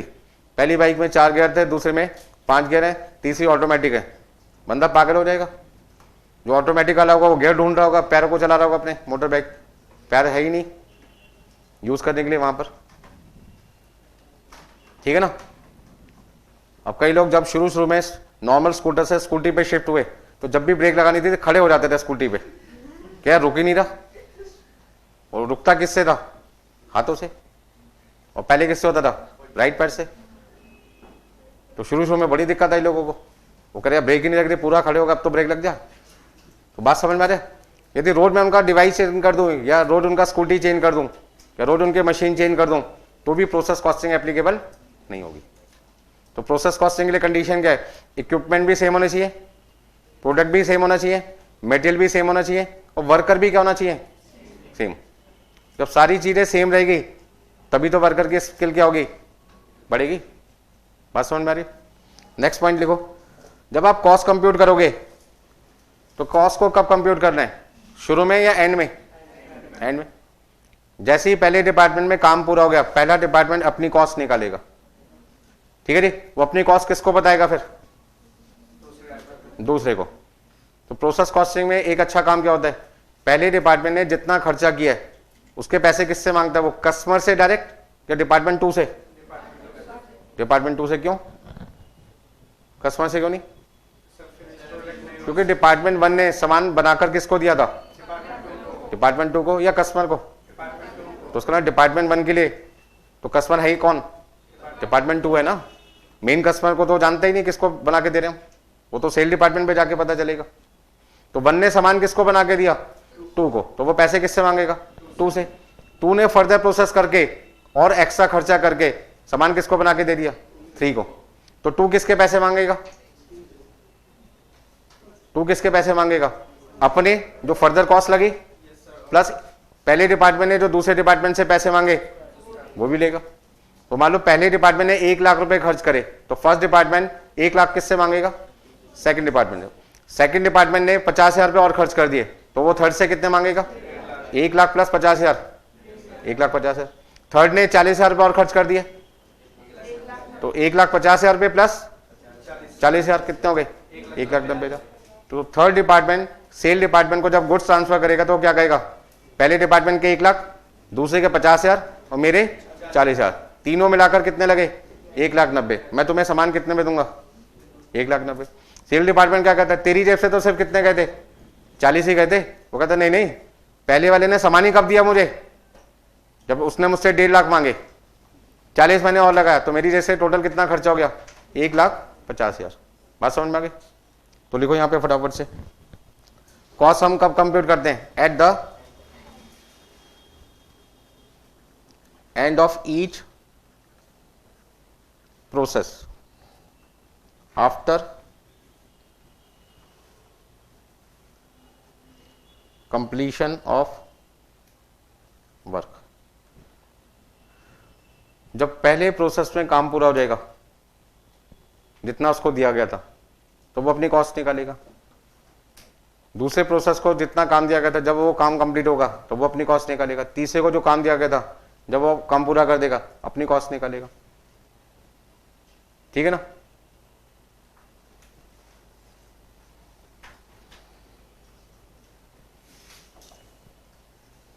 हो गया सबका?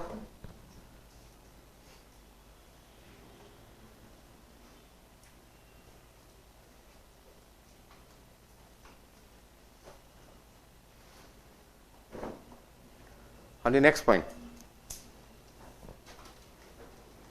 लॉस इन प्रोसेस कॉस्टिंग, बहुत मेन पॉइंट है।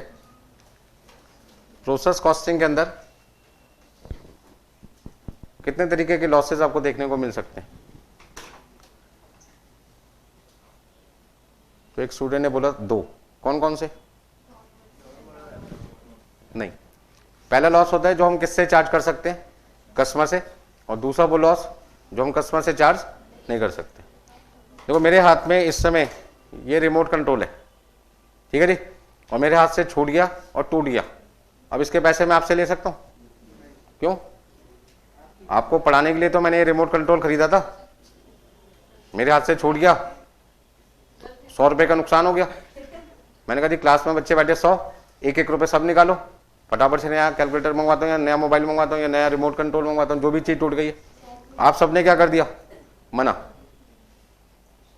क्योंकि ये रिमोट कंट्रोल किसके हाथों से टूटा है? मेरे हाथों से, ठीक है जी। तो नुकसान मुझसे हुआ है, मैं मैन्युफैक्चरर हूं, तो बियर भी मैं करूंगा। और ये मैंने रिमोट कंट्रोल किसको दिया था? कस्टमर को। कस्टमर कहता है दिखाना कैसा है, मैंने कहा देखो, देखते उसके हाथ से छूट गया और टूट गया, अब पैसे कौन भरेगा? कस्टमर, क्योंकि उसके हाथों से गिरा है। हाथों हाथों में भी फर्क होता है, मेरे हाथ से गिरेगा मेरा नुकसान, आपके हाथ से गिरेगा आपका नुकसान। तो इसी तरीके से जब मैन्युफैक्चरर प्रोडक्ट बनाता है तो सबसे पहले वो चेक करता है कि जो लॉस हमारी फैक्ट्री के अंदर हुआ है गुड्स को बनाने में, उसका जिम्मेदार कौन है, रिस्पॉन्सिबल कौन है। बात समझ में आ रही हो? लॉस हो गया, मान लिया हमने, लॉस हुआ कहां पे? हमारी फैक्ट्री में। पहला पॉइंट क्या है?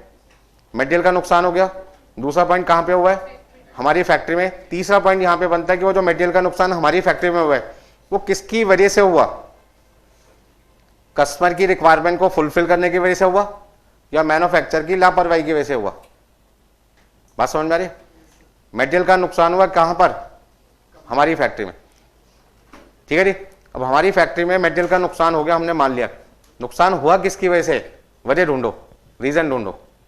यदि वो उस नुकसान का जिम्मेदार कौन निकला? कस्टमर, तो उस लॉस को कौन बियर करेगा? कस्टमर बियर करेगा। और यदि लॉस का रिस्पॉन्सिबल जिम्मेदार कौन निकला? मैन्युफैक्चरर या मैन्युफैक्चर का वर्कर या मैनेजर उसका, तो मतलब मैन्युफैक्चर का नुकसान माना जाएगा। तो पहला केस क्या लिखोगे यहां पे? लॉस इन प्रोसेस कॉस्टिंग के अंदर हमारा लॉस कौन है? रिस्पॉन्सिबल कौन है? ठीक है जी, ड्यू कस्टमर। और यहां पे कौन है?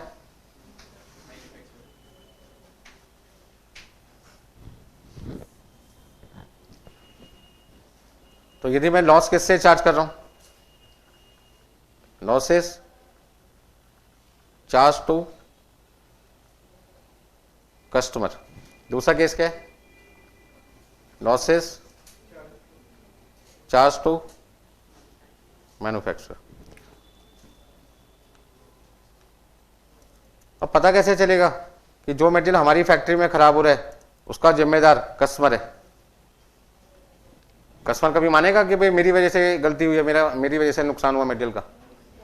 फैक्ट्री मेरी, वर्कर मेरे, मशीन मेरी, काम हम कर रहे हैं और फिर भी कह रहे हैं कि नुकसान किसकी वजह से हुआ है? कस्टमर की वजह से। तो कस्टमर मान लेगा? मानेगा, मनवाएंगे उससे, ठीक है ना। एक छोटा सा एग्जांपल लेते हैं, अभी सब कुछ बताएंगे आपको काफी डिटेल में, ठीक है ना। तो देखो सबसे पहले वो लॉसेस जिसका बर्डन हम किससे रिकवर करते हैं? कस्टमर से करते हैं। हाँ जी, जिन लॉसेस का बर्डन हम कस्टमर से चार्ज करते हैं, ऐसे 2 तरीके के लॉसेस होते हैं हमारे पास। एक वेट लॉस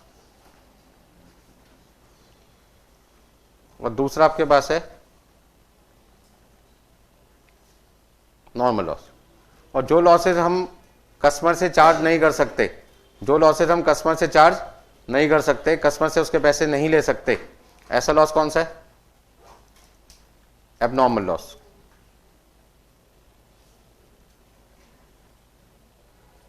सारे के सारे लॉसेस होते कहां पे हैं? हमारी ही फैक्ट्री में होते हैं। हमारी फैक्ट्री में लॉसेस होने के बाद हमें ढूंढना पड़ेगा ये नुकसान कस्टमर के कहने की वजह से हुआ, कस्टमर की रिक्वायरमेंट को पूरा करने की वजह से हुआ, कस्टमर जिम्मेदार है। कस्टमर के ना कहने के बाद भी नुकसान हुआ, हमारी गलती है, ठीक है ना। आपको एक शर्ट पहननी है, वो शर्ट टेलर आपके घर पे आके सिलेगा, स्टिचिंग करेगा, या मैन्युफैक्चर की फैक्ट्री में? मैन्युफैक्चर की फैक्ट्री में, बिल्कुल सही बात है। कपड़ा कहाँ पे स्टिच हो रहा है, कहाँ पे सिलाई कर रहे हैं? फैक्ट्री में। किसके लिए शर्ट बन रही है? मैन्युफैक्चर के लिए, कस्टमर को पहनाने के लिए? कस्टमर को पहनना है उसके लिए। अब कस्टमर की रिक्वायरमेंट क्या है? मेरे साइज के हिसाब से शर्ट बनाई जाए, ठीक है जी। अब साइज मान लीजिए 38 साइज आ रहा है मार्केट में, 40 साइज है, 42, 44, 46 जो भी साइज है, आपको 40 साइज की शर्ट खरीदनी है। अब टेलर के सामने एक दिक्कत क्या आ रही है कि जो कपड़ा उसके पास आता है वो कौन सी फॉर्म में होता है? रेक्टेंगल फॉर्म में होता है। किस फॉर्म में आता है? रेक्टेंगल। मान लो एक शर्ट बनाने में 40 साइज की, 40 जो मेजरमेंट है, 40 साइज की जो शर्ट है उसमें 2 मीटर कपड़ा लग रहा है, तो हमने टेलर को क्या दे दिया?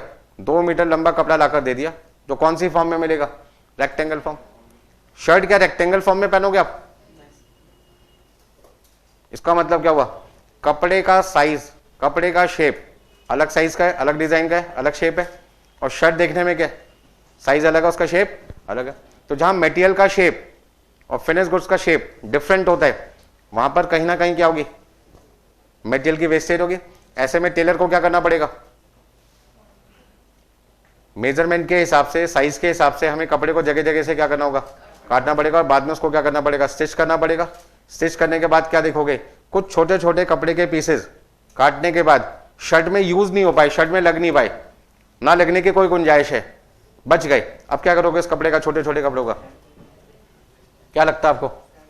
कॉलर के साथ अलग से अटैच कर दें, पॉकेट के साथ अलग से अटैच कर दें, क्या बाजू पे लगा दें यहाँ पे, या वहीं पे गिरा रहने दें? क्या कहते हो, आपको क्या लगता है? वहीं रहने दो भैया, हमारे को उसकी कोई जरूरत नहीं है।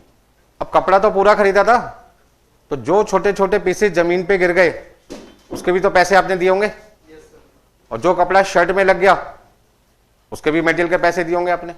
तो मटेरियल के पैसे तो कितनी बार लग रहे हैं? 2 बार। जो कपड़ा यूज हो गया वो भी, और जो नहीं यूज हुआ, वेस्ट हो गया, वो भी। अब जो कपड़ा वेस्ट हुआ वो किसके कहने पे हुआ? कहां पे हुआ? हमारी फैक्ट्री में।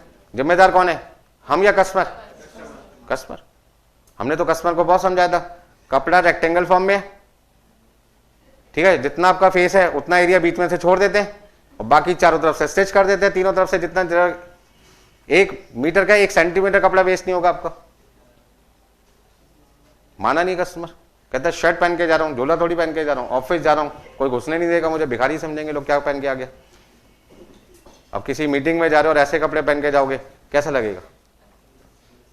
रणवीर सिंह पहन के जाए, सुपर हिट हो जाएगा, हम पहन के जाएंगे, गड़बड़ हो जाएगी ना। बात समझ में आ रहा है? तो उसकी अपनी एक अलग पहचान है, हमारी एक अलग पहचान है। हमें फॉर्मल शर्ट में जाना है, बात को थोड़ा समझो।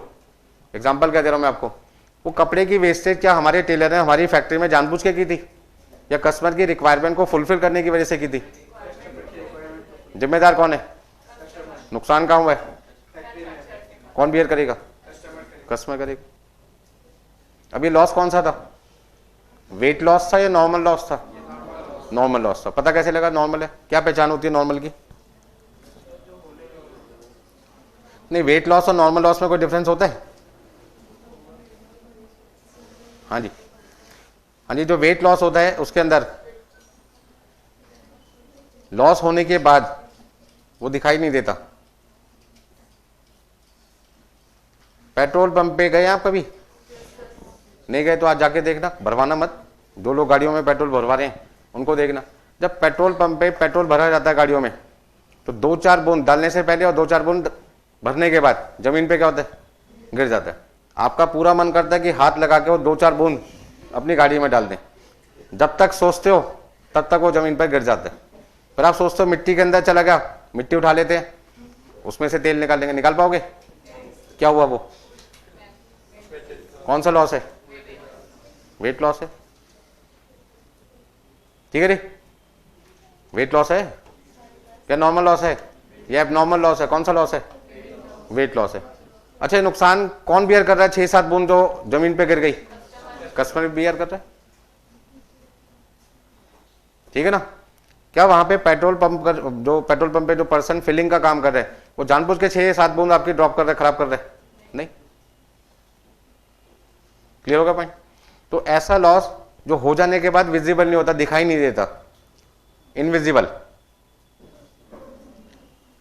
फटाफट से लिखो भैया, बहुत मेन पॉइंट चल रहा है, ये पूरा चैप्टर इन्हीं पे बेस्ड है। जिस बच्चे को लॉसेस क्लियर हो गए ये कौन सा लॉस है, वही इस क्वेश्चन को क्या कर पाएगा, चैप्टर को सही से कर पाएगा। यदि किसी ने नॉर्मल लॉस को एबनॉर्मल मान लिया या एबनॉर्मल को नॉर्मल मान लिया, क्वेश्चन क्या हो जाएगा, गलत। नुकसान मेरा, पैसे में आपसे ले लूं, गलत है ना। नुकसान आपका, बियर मुझे करना पड़े तो भी गलत है। हाँ जी, कैसे करें? क्वांटिटी का क्या होगा, क्वांटिटी का तो लॉस होगा ही होगा। और कॉस्ट पर यूनिट सेम रहेगी या घटेगी या बढ़ेगी, बोलो। यदि कोई लॉस होने के बाद उसके पैसे मैं कस्टमर से ले रहा हूं तो कस्टमर को सामान क्या मिल रहा है, कम, और पैसे क्या देने पड़ रहे हैं उसे, पूरे देने पड़ रहे हैं, ज्यादा देने पड़ रहे हैं एक तरीके से। तो पर यूनिट कॉस्ट क्या होगी उसकी, बढ़ गई।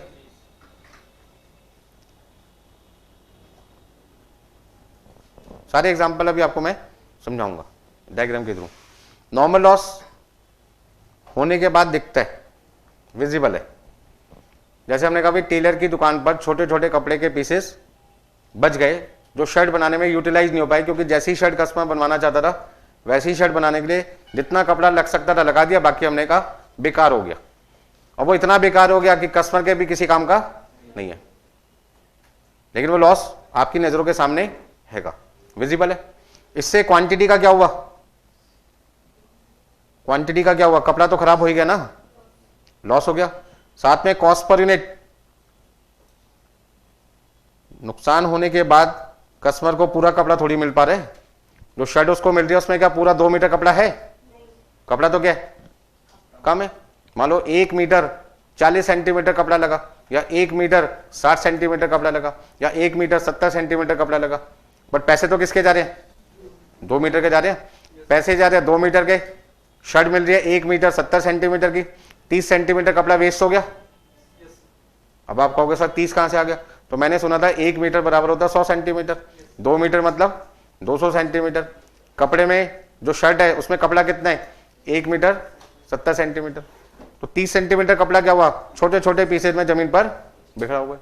पैसे किसके गए होंगे, कपड़े के, 2 मीटर के। शर्ट कितने मीटर की है, 1.7 मीटर कह दो, या 1 मीटर 70 सेंटीमीटर कह दो। तो 30 सेंटीमीटर कपड़ा खराब हो गया, उसके भी तो पैसे दोगे या नहीं दोगे, क्या कहते हो, हाँ या ना बोलो, देंगे। नुकसान टेलर ने किया, मैन्युफैक्चर की फैक्ट्री में किया, फिर भी पैसे किससे मांग रहे, हमसे मांग रहा है, क्योंकि नुकसान उसने अपनी मर्जी से नहीं किया, हमारे कहने पे किया। तो यदि कोई लॉस मैन्युफैक्चर की फैक्ट्री में, मुद्दे पे आ जाते हैं, यदि कोई लॉस मैन्युफैक्चर की फैक्ट्री में कस्टमर की रिक्वायरमेंट को फुलफिल करने की वजह से हो रहा है और वो अनअवॉइडेबल है, रोका नहीं जा सकता, होगा ही होगा जब भी काम करेंगे, तो ऐसे लॉस को क्या कहते हैं, या तो वेट लॉस या फिर नॉर्मल लॉस। तो उसको ये दोनों लॉसेस की पहचान के, अनअवॉइडेबल कौन से लॉसेस हैं, काम की बात लिखते हैं,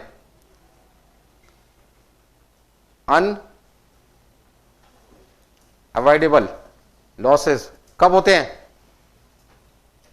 ड्यूरिंग प्रोडक्शन। जब भी आप प्रोडक्शन करोगे, मतलब रॉ मटेरियल को फिनिश गुड्स में कन्वर्ट करोगे और लॉसेस होंगे, और आपने पूरी ताकत लगा ली, पूरी एफिशिएंसी लगा ली, पूरा जोर लगा लिया, पूरे हर बढ़िया से बढ़िया तरीका, विश्व के बढ़िया से बढ़िया लोगों से कंसल्ट भी कर लिया कि कपड़े की वेस्टेज ना हो और मेरी शर्ट तैयार हो जाए, तो उन्होंने कहा ऐसा कोई हमारे पास तरीका नहीं है। या तो कपड़ा शर्ट की फॉर्म में कटिंग मिल जाए, खाली हमें स्टिच करना पड़े, तो कपड़ा वेस्ट नहीं होगा, ठीक है ना। लेकिन ऐसा होगा नहीं, कपड़ा तो हमेशा किस फॉर्म में आएगा, रेक्टेंगल में आएगा, क्योंकि जो बंदा आपको कटा कटाया देगा वो बंदा 30 सेंटीमीटर कपड़े के लिए तो पैसे आपसे मांगेगा ही, उसके पास कटा कटाया थोड़ी आ रहा है, उसका तो किस फॉर्म में आ रहा है, रेक्टेंगल में। तो कपड़े का जो स्टार्टिंग पॉइंट है वो तो रेक्टेंगल फॉर्म है ना, जिस शेप में आपको जिस साइज में मिल रहा है, और जिस साइज में आपको कन्वर्ट करना है वो रॉ मटेरियल की शेप से मैच नहीं कर रहा। तो जहां पे फिनिश गुड्स का साइज शेप मैच नहीं होता रॉ मटेरियल के साइज शेप से, वहां पे हमेशा क्या होगा, लॉस होगा, और वो लॉस का जिम्मेदार कौन माना जाएगा? कस्टमर, क्योंकि कस्टमर को बहुत समझाने के बाद भी वो मान नहीं रहा हमारी बात। ठीक है जी, एक छोटा सा एग्जांपल देते हैं आपको और जल्दी समझ में आएगा। आपने देखा ये स्टिकर है, मान के चलते एक स्टिकर है, इसमें सपोज करते हैं लेडीज को बिंदी चाहिए माथे पे लगाने के लिए, उनको लगता है वो बिंदी लगाएंगे बड़े खूबसूरत लगेंगे हम। उस खूबसूरती को बढ़ाने के लिए उन्होंने क्या किया? बहुत नुकसान किया, अपना भी, अपना किया या मैन्युफैक्चर का किया? अपना ही किया। हमने उनको समझाया देखो स्टिकर जो है यदि हम उसे ऐसे ऐसे पार्ट में काट के दे दें और आपको एक बिंदी इस फॉर्म में दे दी जाए तो आप लगा लोगे? अगर नहीं, किसी कीमत पर नहीं लगाएंगे, ये तो स्क्वायर साइज का हो गया। हमने कहा एक काम करते हैं, स्क्वायर की जगह हम आपको रेक्टेंगल फॉर्म में दे देते हैं। वो कहते हैं अब तो बिल्कुल नहीं लगाएंगे। कहने का मतलब क्या हुआ? ना वो स्क्वायर फॉर्म में लगाना चाहते हैं, ना वो रेक्टेंगल शेप में लगाना चाहते हैं। वो कहते हैं हमें तो किस में चाहिए? सर्कल, सर्कल में लगा के दो भैया इस तरीके से। मैंने कहा यदि हम सर्कल बना के देंगे, ध्यान दीजिए, सर्कल बना के देंगे तो कहीं ना कहीं ये वाला पोर्शन तो आप यूज कर रहे हो, बाकी का जो व्हाइट पोर्शन आपको खाली दिखा रखा मैंने जानबूझ के, वो पेपर, वो स्टिकर खराब हो रहा नहीं हो रहा? किसकी वजह से? कस्टमर की वजह से। हमने ये डिजाइन बना के दिया, रिजेक्ट कर दिया, ये डिजाइन बना के दिया, रिजेक्ट कर दिया, हमने ये डिजाइन बना के दिया, कस्टमर ने अप्रूव कर दिया। अब जब कस्टमर इसको अप्रूव कर देगा तो इससे होगा क्या? होगा क्या? इससे वेस्टेज बढ़ेगी। कहां पे? फैक्ट्री में। क्या हमारे वर्कर ने जानबूझकर ये वेस्टेज की है या कस्टमर की रिक्वायरमेंट के हिसाब से नुकसान होना पड़ा? कौन सा लॉस है? अनअवॉइडेबल है। कब हुआ? During production. प्रोडक्शन किसके कहने पे हो रही है? कस्टमर के कहने पे। कौन सा लॉस है? नॉर्मल लॉस है, क्योंकि ये जो खाली पोर्शन आपको दिखाई दे रहा है ये अभी भी हमारी फैक्ट्री के अंदर विजिबल होगा, छोटे छोटे पीसेस जमीन पे गिरे हुए दिखाई देंगे। बात समझ में आ रही? कोई दिक्कत है इसमें? और एग्जांपल ले सकते हैं, गोल्ड ज्वेलरी, सोने का सामान जब आप खरीदते हैं, गोल्ड बिस्किट लें, सोना ही तो पहनना है, एक बिस्किट खरीदें, हाथ में रख लो, जो भी देखे बिस्कुट दिखाओ जी मेरे पास सोना है। लेकिन लोग मानते नहीं, कहते नहीं बढ़िया से बढ़िया गले में क्यों नहीं चाहिए ज्वेलरी। एक बार डिजाइन पहन लिया, दूसरी बार पहनना नहीं किसी फंक्शन में, लोगों को लगेगा यार इसके पास पैसे नहीं है कि डिजाइन पहन के आ जाते हैं। अब उस चक्कर में क्या होगा? पहले वाले को मेल्ट करवाएंगे, गोल्ड तो लिमिटेड है ना, दोबारा डिजाइन नया बनेगा, फिर चार्जेस लग जाएंगे। कहने का मतलब क्या हो? या तो नया सेट खरीदो या पहले वाले को कन्वर्ट कराओ। अब कन्वर्ट कराओगे तो नुकसान किसका है? कस्टमर का ही है। किसकी फैक्ट्री में गलाने का काम हो रहा है, मेल्ट करने का काम हो रहा है? सोनार की दुकान पे। किसके कहने पे? आपके कहने पे। वेस्टेज हो रही है, डिजाइनिंग चार्जेस, मेकिंग चार्जेस द्वारा भरने पड़ेंगे, नुकसान किसका है? कस्टमर के। तो जब भी कोई चीज कस्टमर की रिक्वायरमेंट को फुलफिल करने की वजह से हमारी फैक्ट्री में लॉसेज हो रहे हैं और हम उसको रोक नहीं पा रहे किसी कीमत पे, एक्सपर्ट की सलाह भी ले ली उसके बाद भी वो लॉस नहीं रुक पाता, तो ऐसे लॉसेज को कहते हैं अनअवॉइडेबल लॉसेज ड्यूरिंग प्रोडक्शन। और ये सारे लॉसेज कौन बियर करता है? होते हमारी फैक्ट्री में, बट उसके पैसे हम किससे लेते हैं? कस्टमर से। कस्टमर मना भी नहीं कर सकता कि हाँ भाई साहब मेरी वजह से हुआ है, मैं इसका जिम्मेदार हूं, काट लो उसके पैसे। ठीक है जी। उसके बाद भी यदि कोई लॉस हो जाए हमारी लापरवाही की वजह से, नुकसान हमारी फैक्ट्री में हो रहा है और नुकसान का जिम्मेदार इस बार कस्टमर नहीं है, कौन है? मैन्युफैक्चरर है। तो उस केस में वो लॉसेस कौन से हो जाएंगे? एबनॉर्मल। ये लॉसेस भी होने के बाद क्या होते हैं? विजिबल होते हैं। क्वांटिटी का नुकसान तो होगा ही होगा और कॉस्ट पर यूनिट पे कोई फर्क नहीं पड़ेगा या पड़ेगा? या जितना कॉस्ट पर यूनिट पहले आ रहा था उतना ही रहेगा? Not change. मतलब कस्टमर को एबनॉर्मल लॉस होने से पहले यदि एक यूनिट 50 रुपए की मिलती थी तो एबनॉर्मल लॉस होने के बाद भी एक यूनिट कितने की मिलेगी? 50 की मिलेगी, क्योंकि वो लॉस का जिम्मेदार कौन है? मैन्युफैक्चरर है। ठीक है। आप किसी रेस्टोरेंट में गए, एग्जाम्पल को समझना, आपने कहा जी एक ग्लास कोल्ड ड्रिंक ला दो। कोल्ड ड्रिंक मान लीजिए 50 रुपए की थी, हमने कोल्ड ड्रिंक लाके आपको सर्व कर दी, आपके हाथ से गिर गई कोल्ड ड्रिंक, आप कौन थे? कस्टमर। वो 50 रुपए की कोल्ड ड्रिंक जो गिर गई उसका नुकसान कौन उठाएगा? कस्टमर उठाएगा। कोल्ड ड्रिंक पीनी भी फिर भी 50 रुपए दे रहा बेचारा। या आधी कोल्ड ड्रिंक गिरी, आधी बच गई। वेटर ने आपको सलाह भी दी कि टेबल पे कोल्ड ड्रिंक गिरी है, मैं टेबल थोड़ी सी टेढ़ी कर देता हूं, ग्लास में डालो पी जाओ, मान लोगे? नहीं। ठीक है जी। आपसे गलती हुई, आपने कहा सॉरी भैया हो गया। मान लो जो वेटर वहां पे देने आ रहा उसके हाथ से गलती से गिर जाए, फिर देखो जितना गुस्सा था आपके मन में कहीं और का सब निकल जाएगा, उस पर निकलेगा नहीं निकलेगा? जो भाषा कभी यूज नहीं की थी वो यूज करोगे उस दिन। कहने का मतलब यदि वो उस वेटर से यदि वो कोल्ड ड्रिंक गिर जाती है और मान लो पूरी नहीं गिरती है, उससे आधी गिरती है, तो पैसे आप क्या दोगे उसको? पूरे 50 रुपए या आधे? आप उससे क्या कहोगे? भैया द्वारा से पूरा भर के ला, तब 50 रुपए देंगे। वो बेचारा गया द्वारा से नई बोतल खोली और उसमें से आधा जितना खाली हो गया था या जितना गिर गया था उसे द्वारा भर के आपको दे दिया। अब मान लीजिए जो कोल्ड ड्रिंक के पैसे वो आपसे कितना लेगा? एक गिलास के कितने लेगा? 50 ही लेगा। पहले भी कितने ले रहा था बिना गिरे? 50। गिरने के बाद जब वो द्वारा आधी कोल्ड ड्रिंक फिर से भर के लाएगा तो कितने रुपए लेगा? 50। बट उसकी कोल्ड ड्रिंक तो कितने की लगी? 1.5 गिलास की लगी ना। पहले एक गिलास लाया था, आधा गिर गया, आधा अभी भी गिलास में, फिर आधा और भर के लाया, तो कितनी क्वांटिटी लेके आया था? 1.5 गिलास लाया था।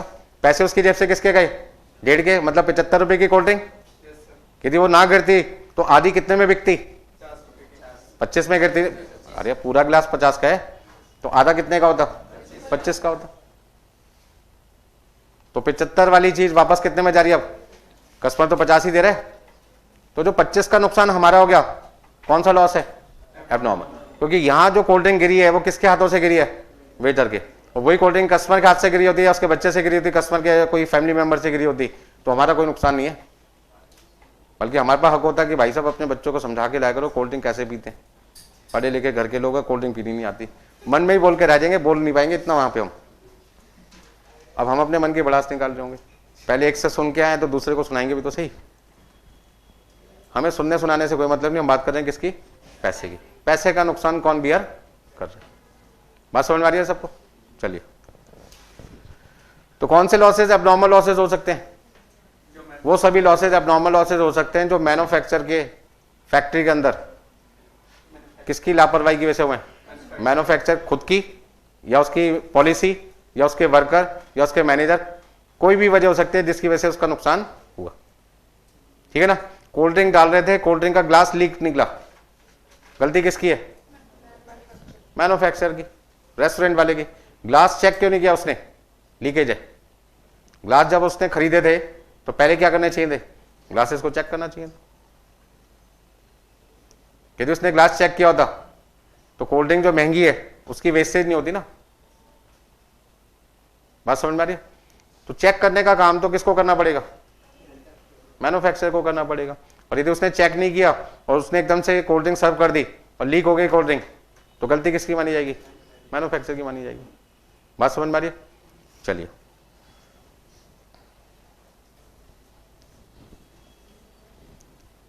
एक दो एग्जांपल देता हूं मैं आपको। सपोज करते हैं एक कस्टमर है हमारे पास, राम, ठीक है जी। उसकी रिक्वायरमेंट क्या है? वो कहते हैं जी मुझे 1 कप चाय चाहिए, 1 कप ऑफ टी चाहिए। हमने कहा ठीक है जी, चाय आपको ठंडी चाहिए गर्म चाहिए? उन्होंने कहा जी ठंडा मौसम चल रहा है, आप हमें गर्म चाय दो, हॉट दो। मैंने कहा जी यदि आप गर्म चाय लोगे तो आपको महंगी पड़ेगी। वो कहता क्या मतलब ठंडी गर्म चाय का मतलब? मैंने कहा यदि चाय गर्म लोगे तो मुझे उसके लिए गैस स्टोव की जरूरत पड़ेगी, मुझे बर्तन को गर्म करना पड़ेगा ताकि जो उसके अंदर लिक्विड होगा वो भी गर्म हो जाए, और जब मैं उस लिक्विड को आपको दूंगा तो आपको क्या फील आएगा? ये लिक्विड तो गर्म है, और लिक्विड का नाम क्या है? टी। उस चाय को बनाने के लिए किन किन चीज़ों की जरूरत पड़ेगी? उस चाय को बनाने के लिए हमें किन किन चीज़ों की रिक्वायरमेंट होगी? बोलो भाई। एक तो हमें मिल्क की रिक्वायरमेंट होगी, एक हमें वाटर की रिक्वायरमेंट होगी, एक चाय पत्ती टी लीव्स, ठीक है, और एक आपको शुगर चाहिए होगी तो शुगर ले लेंगे। ठीक है जी। जो भी चीज़ों की जरूरत पड़ेगी उस चाय को बनाने में, वो सारी चीज़ें मेरे लिए मटेरियल का काम कर रहा है। क्या काम कर रहा है? मटेरियल। कार्डमम हो गई आपके पास में, इलायची हो गई जिसे आप कहते हैं, या आप उसे कह सकते हैं अदरक, जो भी है आपके पास में, जिंजर।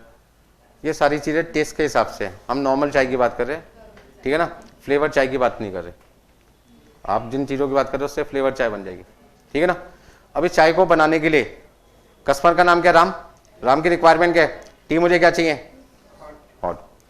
इस कस्टमर को सेटिस्फाई करने के लिए हमें कहां पे जाना पड़ेगा? टी स्टॉल पे जाना पड़ेगा, ठीक है ना। तो टी स्टॉल पे चले गए, टी मेकर जो चाय बनाने का काम करता है उसका नाम है हरिराम या हरि सिंह लिख देते हैं, कोई भी नाम लिख दो, हमें नाम से कोई मतलब नहीं है। वो कहता भाई साहब चाय को बनाने में मुझे बहुत सारी चीज़ों की जरूरत पड़ती है। मैंने कहा क्या क्या चीज़ों की जरूरत पड़ेगी? वो कहता सबसे पहले हमें क्या करना पड़ेगा? ठीक है जी,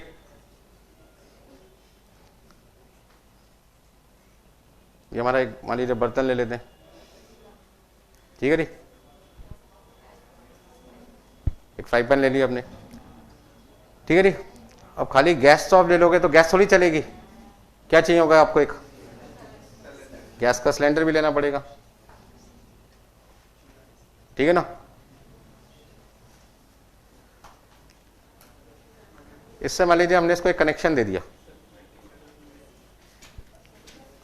सिंपल सा बनाया, ज़्यादा मैंने कॉम्प्लिकेटेड डिज़ाइन नहीं बनाया। हाँ जी, यहाँ से हमने कनेक्शन दे दिया।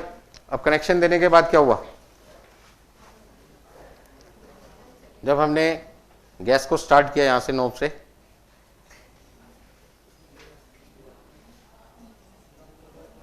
तो फायर अगर होने पे पहला पॉइंट देखिए, हमें चाय क्या बनानी है? 1 कप चाय बनानी है। और उस 1 कप चाय को बनाने के लिए मेरा पहला क्वेश्चन बहुत मेन पॉइंट है, जो मुझे चाय बनानी है, ठीक है ना। ये हमारी प्लेट हो गई जिसमें हमने कप भी रख दिया। पॉइंट यह है कि जो मेरे को यहाँ पे चाय चाहिए वो इसमें से डालनी पड़ेगी ना बनने के बाद। कैसे, डायरेक्ट या इनडायरेक्ट? डायरेक्ट डालेंगे तो क्या होगा? चाय की पत्ती भी आ जाएगी। तो बीच में मुझे क्या करना पड़ेगा? कस्टमर की रिक्वायरमेंट है भैया मुझे चाय को छान के देना, ठीक है ना। तो हमें क्या करना पड़ेगा? एक छलनी भी लेनी पड़ेगी। इसमें से हमें क्या करना है? चाय को फिल्टर करके डालना। ये सारे एग्जाम्पल अभी काम में आने वाले हैं, नॉर्मल लॉस, एबनॉर्मल लॉस और कौन से लॉस में? वेट लॉस में, समझो इसको। तो जब मैं चाय को फिल्टर करूंगा तो इसमें दिक्कत क्या आएगी? चाय की पत्ती यहां रह जाएगी, ठीक है ना। अब मेरा क्वेश्चन ये है कि जो चाय की पत्ती इस चाय को बनाने में लगी थी, क्या वो कस्टमर को डिलीवर हो पाई? नहीं हो पाई। लेकिन चाय की पत्ती का नुकसान हो गया या नहीं हुआ? हो गया, क्योंकि जब चाय की पत्ती मैंने चाय बनाने के लिए यूज किया तो एक चाय की पत्ती नॉर्मली एक ही बार यूज हो पाती है, दूसरी बार यूज करेंगे तो टेस्ट नहीं आएगा, ठीक है ना। तो ऐसे में क्या होगा? वो चाय की पत्ती आपने क्या की? वेस्ट होगी। कस्टमर की वजह से हुआ या हमारी वजह से हुआ? कस्टमर की रिक्वायरमेंट थी कि चाय हमें क्या दो? फिल्टर करके दो, छान के दो। तो छान के चाय देने का मतलब क्या हुआ? ये चाय की जो पत्ती है, टी है, टी वेस्ट हो गई ना। कौन सा लॉस है? नॉर्मल लॉस है। अब आपने देखा यहां पर कुछ क्या हो रहा है? जब आपने मिल्क इसमें डाला, इसमें से मिल्क डाल दिया आपने, वाटर भी आपने डाल दिया, टी भी डाल दिया, इसमें से क्या डाल दिया? शुगर। चारों चीजें डाल दी। चारों चीजें जब आपने बॉईल किया तो बॉईल करने के बाद आपने क्या देखा? कुछ स्टीम निकल रही थी। जो स्टीम निकल रही थी वो चाय की पत्ती जा रही थी ऊपर, चीनी जा रही थी, या पानी जा रहा था, या दूध जा रहा था? क्या जा रहा था? दूध नहीं जा सकता, उसमें भी तो पानी होता है। मतलब मान के चलो कुछ ना कुछ लिक्विड फॉर्म एब्जॉर्ब हो रहा था, किससे? एयर के साथ, ठीक है ना। तो अब यहां पे मेरा क्वेश्चन ये बनता है कि 1 कप चाय बनाने के लिए मुझे लिक्विड कितना डालना पड़ेगा? 1 कप चाय बनाने के लिए लिक्विड 1 कप डालूं या उससे ज्यादा डालूं? ज्यादा। क्यों? क्योंकि मुझे गर्म चाय बना के देनी है, और गर्म का नुकसान क्या होता है? स्टीम जनरेट होती है, भाप बनती है। भाप बनने का नुकसान क्या है? वो भाप उड़ जाती है, ठीक है ना। तो एक बंदे ने सलाह दी कि सर इस पे कैप क्यों नहीं लगा देते, ढक्कन क्यों नहीं लगा देते? मैंने कहा बिल्कुल सही सलाह कह रहे हो। इस ढक्कन को जब मैं निकालूंगा, उठाऊंगा, तो भी तो भाप निकलेगी, निकलेगी तो है, कुछ ना कुछ तो वेस्टेज होगी। ये सब चाय बना के मैंने देखे हुए, मैंने कहा यार देखूं बना के नुकसान होता है या नहीं होता। सारे एक्सपीरियंस लिए हुए मैंने। कहने का मतलब क्या हुआ कि यहां पे स्टीम का जो लॉस हो रहा है, कौन सा लॉस है? सोचो, कौन सा लॉस है? कहां पे हो रहा है? चाय बनाने की दुकान पे, दैट इज मैन्युफैक्चर। क्या किसके कहने पे हुआ? कस्टमर की। चाय मुझे क्या चाहिए? गरम। मैंने तो उसको बोला था ठंड ऐसी ले लो, नॉर्मल टी, कोल्ड टी ले लो। चाय गरम नहीं होगी, भाप बनेगी नहीं, भाप बनेगी नहीं, पानी उड़ेगा नहीं, पानी उड़ेगा नहीं, कम क्वांटिटी में काम बन जाएगा। आपने यदि मुझसे कहा था कि सर पानी लो, दूध लो, चाय की पत्ती डालो, चीनी घुमा के मुझे दे दो, तो उस केस में क्या होता कि कम मेरा लिक्विड यूज होता ना। जब भाप बनेगी नहीं तो लिक्विड खराब नहीं होगा, जब लिक्विड खराब नहीं होगा तो कम लिक्विड में काम हो जाएगा, कॉस्ट क्या लगेगी? कम लगेगी। लेकिन आपने क्या कहा, हमारी रिक्वायरमेंट क्या है? गर्म चाय चाहिए, ठंडी नहीं चाहिए। तो जो लोग चाहते हैं भी पैसे कम लगे, कौन सी चाय पीना चालू कर दो आज से? ठंडी। गैस का खर्चा भी नहीं आएगा ना, और पैसे क्या लगेंगे? कम। तो हम तो बात कर रहे हैं यहाँ पर वेट लॉस की। अब ये कौन सा लॉस है जो भाप बन के हमारा पानी, हमारा लिक्विड फॉर्म एब्जॉर्ब हो गया? ये वेट लॉस है। कौन सा लॉस है?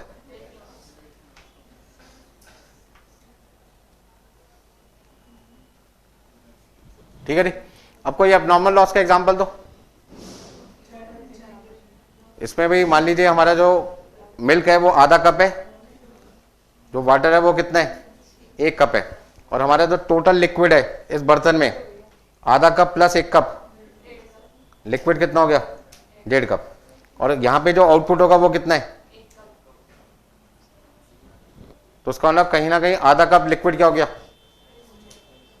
इस बर्तन से इस बर्तन पे आने में गायब हो गया। उसमें वेट लॉस भी है, और क्या है? अब एब्नॉर्मल लॉस भी होगा। हो सकता है कि इसमें से मान लीजिए आधे कप से थोड़ा सा कम वेट लॉस हो गया। अच्छा, ऐसा भी तो हो सकता है कि जब चाय बन रही हो तो चाय बनाने वाला सोचता है चलो यार चाय स्ट्रॉन्ग बना के देता हूँ, बढ़िया चाय बना के देता हूँ, और ऊपर तक उबलने देता हूँ चाय को। चाय ऊपर उबलने का नतीजा क्या हुआ? जैसी चाय ऊपर तक आ रही थी, मान लीजिए वो बातों में लग गया किसी से बात करने में, और जब तक उसने वापस देखा तब तक थोड़ी सी चाय क्या हो गई? बाहर गिर गई। बाहर गिर सकती है नहीं गिर सकती? तो मान लीजिए चाय नीचे गिर गई थोड़ी सी। अब ये जो चाय नीचे गिर गई, इसे कस्टमर को कैसे दूं? कस्टमर को कैसे दूं? तो मैंने देखा जहां पर चाय गिरती है वहां पे साफ करने के लिए मैंने एक छोटा सा कपड़ा रखा हुआ था। वो कपड़ा उस चाय पे रखा मैंने, सारी चाय उस कपड़े में आ गई। भाई साहब का तो फेस ही बन गया। यदि वो कपड़े को निचोड़ के यहाँ पे चाय डाल दूं तो कस्टमर को डिलीवर की जा सकती है। क्या ये पॉसिबल है? नहीं। इसका ना कौन सा लॉस है? एब्नॉर्मल लॉस है। एब्नॉर्मल लॉस क्यों है? क्योंकि चाय का बिखरना कस्टमर की रिक्वायरमेंट थी। क्या कस्टमर ने कहा था कि जब भी भैया मेरे लिए चाय बनाओगे थोड़ी सी चाय बाहर जरूर गिरना, शगुन होता है हमारा? ऐसा कस्टमर ने कहा था? नहीं। तो ये जो वेस्टेज हुआ है ये कौन सा लॉस है? एब्नॉर्मल लॉस है।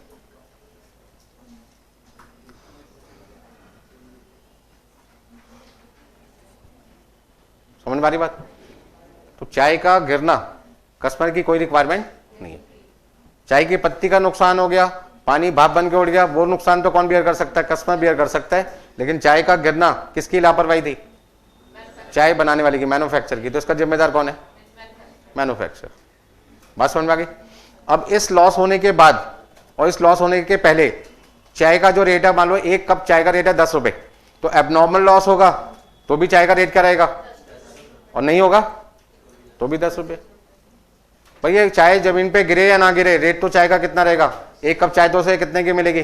10 की। तो मैं आपको यही बात तो समझाने की कोशिश कर रहा था कि एब्नॉर्मल लॉस की वजह से कॉस्ट पर यूनिट पे कस्टमर को कोई फर्क नहीं पड़ता। हमें तो फर्क पड़ता है क्योंकि नुकसान हमारा हो गया तो हमारी कॉस्ट बढ़ जाएगी, लेकिन वो बढ़ी हुई कॉस्ट के पैसे में किससे नहीं ले पाऊंगा? कस्टमर से नहीं ले पाऊंगा। नुकसान तो हो रहा है। अरे आप ये देखो ना, जो चाय जमीन पे गिर गई इसमें पानी का भी नुकसान हुआ, दूध का भी नुकसान हुआ, चाय पत्ती का नुकसान हुआ, और साथ में किसका? शुगर का भी नुकसान हुआ। गिरा तो सब कुछ है, चारों चीजें तो गिरी है, नुकसान तो हुआ है, बट वो नुकसान के पैसे में किससे नहीं ले पाऊंगा? तो कस्टमर को फर्क नहीं पड़ा, बट हमें तो फर्क पड़ेगा। तो किसकी कॉस्ट बढ़ेगी? मैन्युफैक्चर की खुद की कॉस्ट बढ़ेगी, जो वो कस्टमर से ले नहीं पाएगा।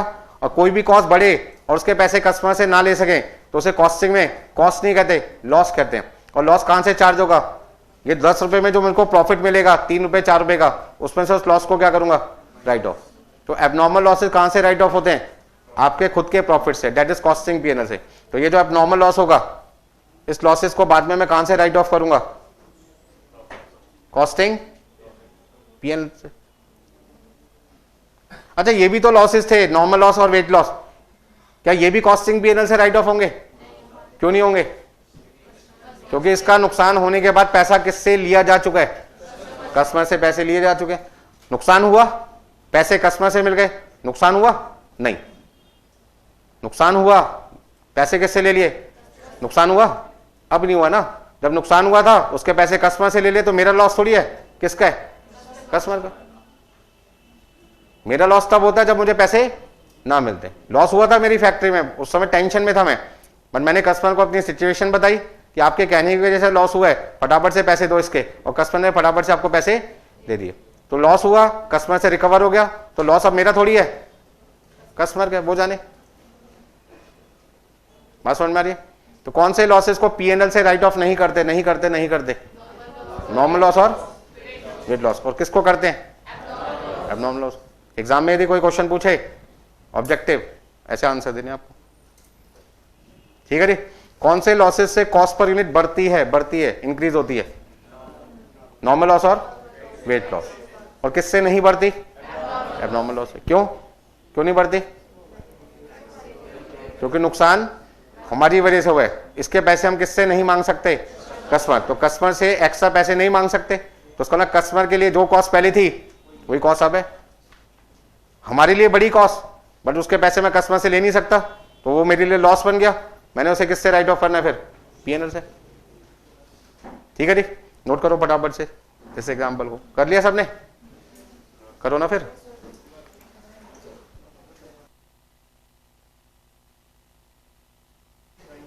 देखिए ड्राइंग बनाइए, फ्यूचर में आपने मेरी जगह लेनी है, कोई ना कोई तो पढ़ाने आएगा नहीं आएगा मेरी जगह? मैं भी तो किसी की जगह आया हूं,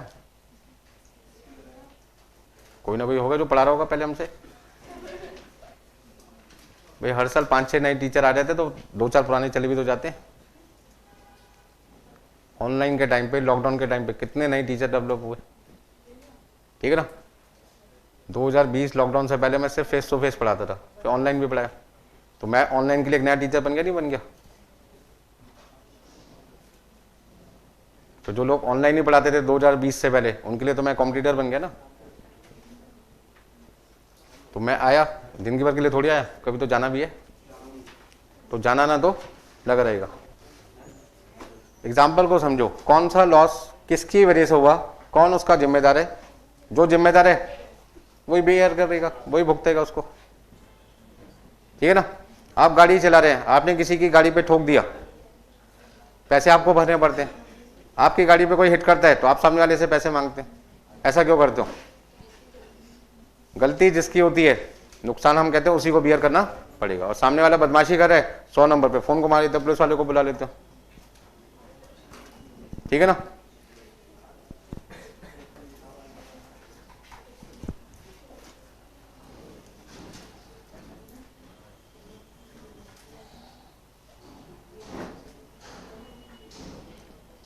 हाँ जी, चैप्टर समझ में आ रहा है भाई क्या है? तो प्रोसेस कॉस्टिंग एक ऐसी टेक्निक जहां से एक मैन्युफैक्चरर अपनी टोटल कॉस्ट को कम कर सकता है, लेकिन उसके लिए उसे पहले क्या करना पड़ता है? फैक्ट्री कॉस्ट पर यूनिट को क्या करना पड़ता है? कम करना पड़ता है। और उसको कम करने का उसका तरीका क्या है? वर्कर की स्किल को, नॉलेज को क्या करना पड़ता है? डेली बेसिस पे अपग्रेड करना पड़ता है, ताकि वर्कर पहले वाला काम कम समय में करे और वेस्टेज भी क्या करता जाए? कम। जैसे ही वो मटेरियल की वेस्टेज कम कर देगा, मटेरियल का खर्चा कम होने लगेगा, समय कम लेगा तो लेबर कॉस्ट सेव होगी, ओवरहेड का खर्चा कम होगा, प्रोडक्शन आपकी क्या होगी? ज्यादा होगी, और कुल मिला के आपकी फैक्ट्री कॉस्ट पर यूनिट क्या हो जाएगी? कम। तो आपसे यदि एग्जाम में पूछे फैक्ट्री कॉस्ट पर यूनिट को रिड्यूस करने वाली टेक्निक का नाम बताओ, तो आपका आंसर क्या होगा? Process costing. तो जब कभी आप मैन्युफैक्चरर बने अपनी जिंदगी में, मतलब अपनी लाइफ में बिजनेस स्टार्ट करते हैं मैन्युफैक्चरिंग, तो आपको कौन सी टेक्निक यूज करनी पड़ेगी? Process costing. और वहां पे कोशिश करें कौन से लॉसेस को मिनिमाइज करना है, सारे लॉसेस को। चलो ठीक है कि नॉर्मल लॉस और वेट लॉस का पैसा हम कस्टमर से लेते हैं, यदि लेकिन वो लॉस भी कम हो जाए तो चाय के तो पैसे 10 रुपए मिलने, आपका प्रॉफिट क्या हो जाएगा? बढ़ जाएगा, ठीक है ना। और दूसरा, एबनॉर्मल लॉसेस कम होंगे तो सीधा सीधा हमें फायदा है। तो लॉसेस हमेशा क्या होने चाहिए? कम से कम। अच्छा, कभी कभी एबनॉर्मल लॉस की जगह एबनॉर्मल गेन भी हो जाता है, जैसे नेक्स्ट क्लास में क्या करना हमने डिस्कस। आज से मैं लॉसेस की बात कर रहा हूं।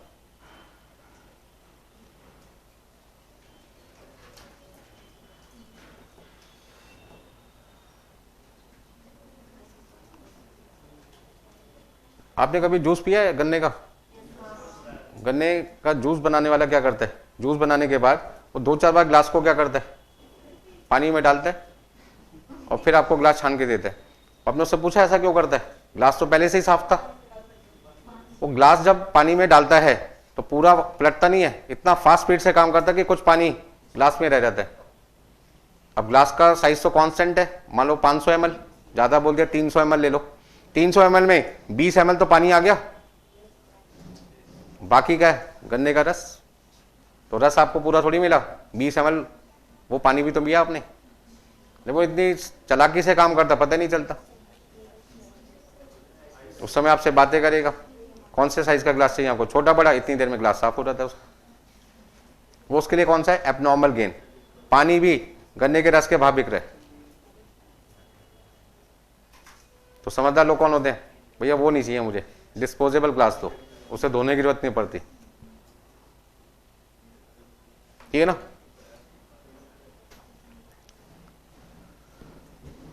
तो गेन भी हो सकता है कभी कभी।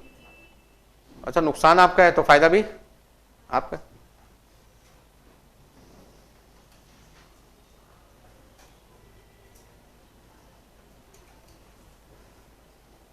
चलें आगे भी फटाफट से, हो गया सबका?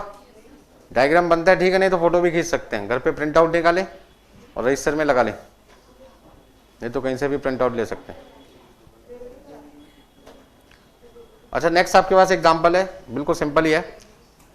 सपोज करते हैं हमें एक शर्ट बनानी है, ठीक है ना। तो शर्ट बनाने के लिए हमें क्या चाहिए, शर्ट क्या चीज आपके लिए,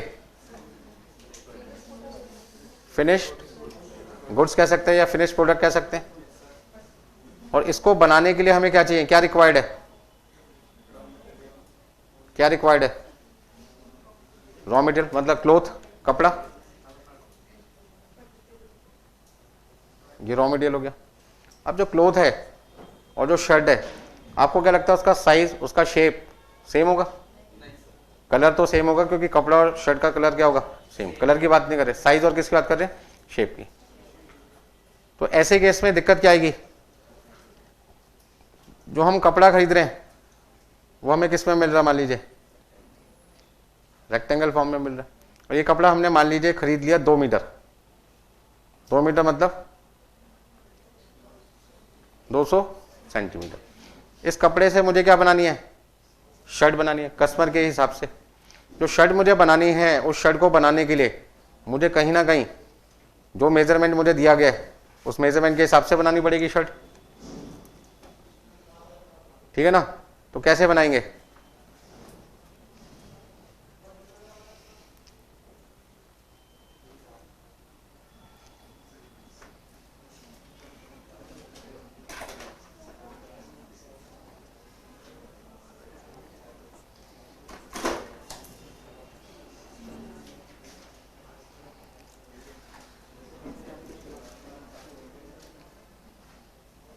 मान लीजिए हमने शर्ट बना दी, ठीक है ना,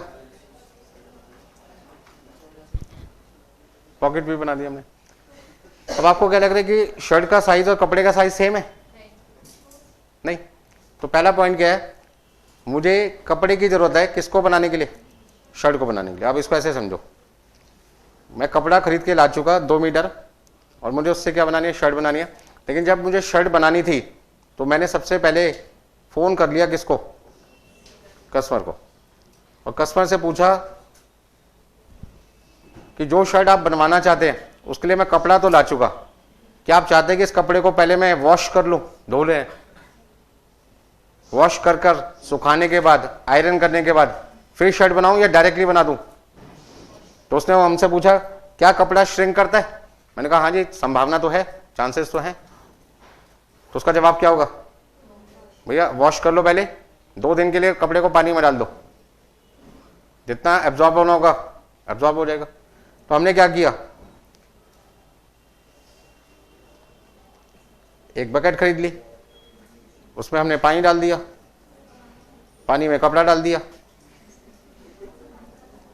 ठीक है जी, और हमने 48 घंटे के लिए इस कपड़े को इस पानी में छोड़ दिया, ठीक है जी। छोड़ने के बाद क्या हुआ, कपड़े को बाहर निकाला गया, आयरन किया गया,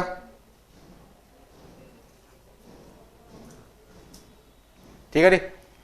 ये कपड़ा पहले इसमें डाला गया, फिर यहां से निकाल के बाहर निकाला, प्रेस कर लिया, प्रेस करने के बाद वापस से रेक्टेंगल फॉर्म में दिखाई दे रहा है। लेकिन यहां पे चमत्कार क्या हुआ, कपड़े का साइज थोड़ा सा क्या हो गया, छोटा हो गया। ये कपड़ा रह गया 190 सेंटीमीटर। कितना सेंटीमीटर कपड़ा गायब हो गया, 10 सेंटीमीटर।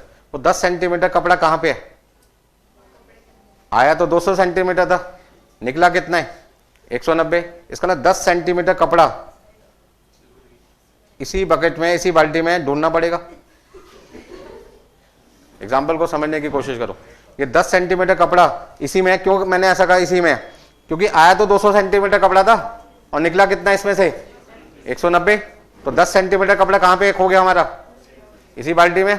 स्विमर को बुलाया, तैराकियों को, हमने कहा जाओ भी बाल्टी में दर्शन करके आओ, 10 सेंटीमीटर कपड़ा हमारा जो खो गया है ढूंढ के निकाल के लाओ। उन्होंने कहा भाई साहब बकेट बहुत छोटी, हम जा ही नहीं सकते इसमें। एक काम करते हैं, एक फिल्टर खरीद के लाते हैं, छन्नी खरीद के लाते हैं, ठीक है जी। उसमें छोटे छोटे छेद होंगे, पानी निकल जाएगा और कपड़ा ऊपर रह जाएगा, ठीक है जी। ये पानी हमने सारा का सारा इसमें से डाला, इसमें पानी आ गया नीचे, कपड़ा ऊपर रह गया। ऐसा होगा क्या, नहीं। कौन सा लॉस है, 10 सेंटीमीटर जो हमें दिखाई नहीं दे रहा, इनविजिबल लॉस है। कौन सा लॉस है, वेट लॉस। ये तो मैं बोल रहा था इनविजिबल है, दिख ही नहीं रहा। कितनी बारीक छन्नी ले आओ, पानी छन रहा है, कपड़ा तो दिखाई दे नहीं रहा। कपड़ा यदि दिख रहा होता तो ऊपर से ना पकड़ लेते, छन्नी में भी को डालते।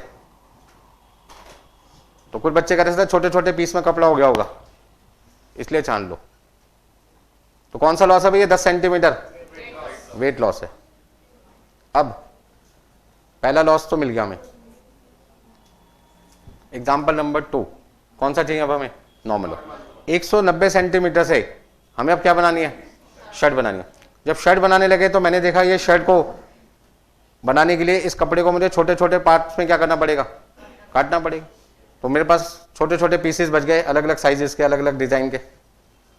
ये जो पीसेस बच गए हैं, जो वेस्ट हो गया मेरे लिए, कौन सा लॉस है, कौन सा लॉस है, नॉर्मल क्यों बोल रहा हूं, एबनॉर्मल क्यों नहीं, क्योंकि कस्टमर की रिक्वायरमेंट क्या है कि आप इस शर्ट से क्या बनाओ, ऐसी, मतलब ये जो कपड़ा है इस कपड़े से ऐसी शर्ट बनाओ जैसा मैं चाहता हूं। तो ऐसा शर्ट बनाने के लिए मुझे कहीं ना कहीं क्या करनी पड़ेगी, वेस्टेज करनी पड़ेगी। और ये वेस्टेज किसके कहने पे हो रही है हमारी फैक्ट्री में, कस्टमर के कहने पे हो रही है। कौन सा लॉस हो गया, नॉर्मल लॉस। अब एबनॉर्मल लॉस बताओ, एबनॉर्मल लॉस कोई हो सकता है, बोलो भाई। हाँ जी, मान लो कस्टमर कहता है जब ये शर्ट आप बना के मुझे दोगे तो थोड़ा सा प्रेस करके दे देना, क्योंकि आपने बनाया होगा तो बनाते टाइम क्या हो सकता है, मुस गई होगी शर्ट। तो आप एक काम करना, मेरे को इस तरीके से शर्ट पैक करके देना कि जब मैं उसको खोलूं तो ऐसे लगे बिल्कुल नहीं है। अरे नहीं है तो नहीं दिखनी भी चाहिए। तो उसने कहा जी आयरन करके दे दो। अब ऐसे में जब हम आयरन करने लगे तो हमारी प्रेस का निशान उस शर्ट पे लगा रह गया। प्रेस तो हमने उठा ली लेकिन उसका निशान वहां रह गया। ऐसा क्यों हुआ, जहां हमें प्रेस करने के लिए लगातार प्रेस को घुमाना पड़ता है वहां हमने 5 मिनट रख के छोड़ दिया। हमने कहा अच्छी प्रेस होगी, अच्छी प्रेस का नतीजा क्या हुआ, निशान आ गया। अब ये शर्ट जब हमने कस्टमर को डिलीवर किया तो कस्टमर फटाफट से भाग के आएगा हमारे पास कि भाई साहब जो शर्ट आपने दी है वो प्रेस का निशान उसमें लगा रह गया, आपकी प्रेस हमारे पास रह गई। ऐसा बोलो, आपकी प्रेस हमारे पास रह गई। आप एक काम करो, अपनी शर्ट में से प्रेस निकाल लो फटाफट से, बिना प्रेस वाली हमारे को शर्ट दे दो। उन्होंने कहा भाई साहब निकाल नहीं सकते, हमने गिफ्ट दे दिया आपको।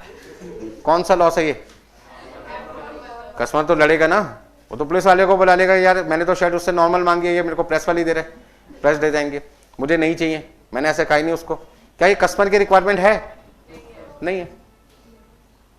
तो यहां जो कपड़े की वेस्टेज हो रही है, इतना कपड़ा जो वेस्ट हो गया, और ये शर्ट छोटे बच्चे के साइज की बन गई, बिक तो जाएगी लेकिन अब छोटे बच्चे के नाम से बिकेगी, रेट क्या हो जाएंगे, थोड़े से कम हो जाएंगे। तो इतना कपड़ा जो वेस्ट हो गया, वो कौन सा लॉस हो गया?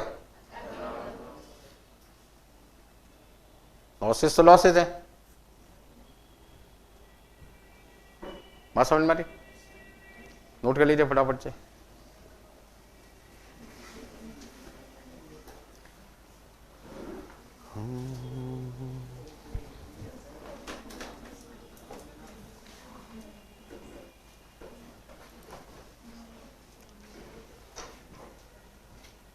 तो जो चैप्टर आप पढ़ रहे हैं आपको उस चैप्टर की डिटेल में तो जाना ही पड़ेगा, ठीक है ना। तो कोई भी लॉस किसको बियर करना है, वो पर्सन आपको ढूंढना पड़ेगा। जो राइट पर्सन होगा तभी आप डिसाइड कर सकते हैं नॉर्मल लॉस है, वेट लॉस है या एबनॉर्मल लॉस है।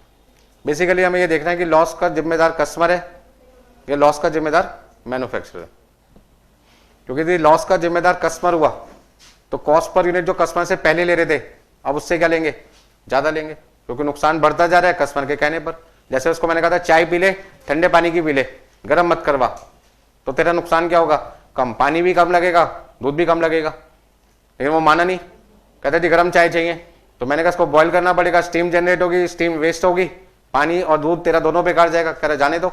मैं कहा जाने दो मतलब वो जो नुकसान हो रहा है दूध पानी का वो उसके पैसे देने को तैयार है। तो जो चाहे उसको सस्ते में मिल सकती थी अब उसे महंगे में मिलेगी। लेकिन चाय बनाते टाइम बिखर जाए बाहर तो बिखरी हुई चाय के पैसे कस्टमर थोड़ी देगा। तो जो चाय बिखर गई बाहर गिर गई उसका नुकसान किसको बियर करना पड़ेगा, मैन्युफैक्चरर को, बनाने वाले को, टी मेकर को, टी स्टॉल वाले को।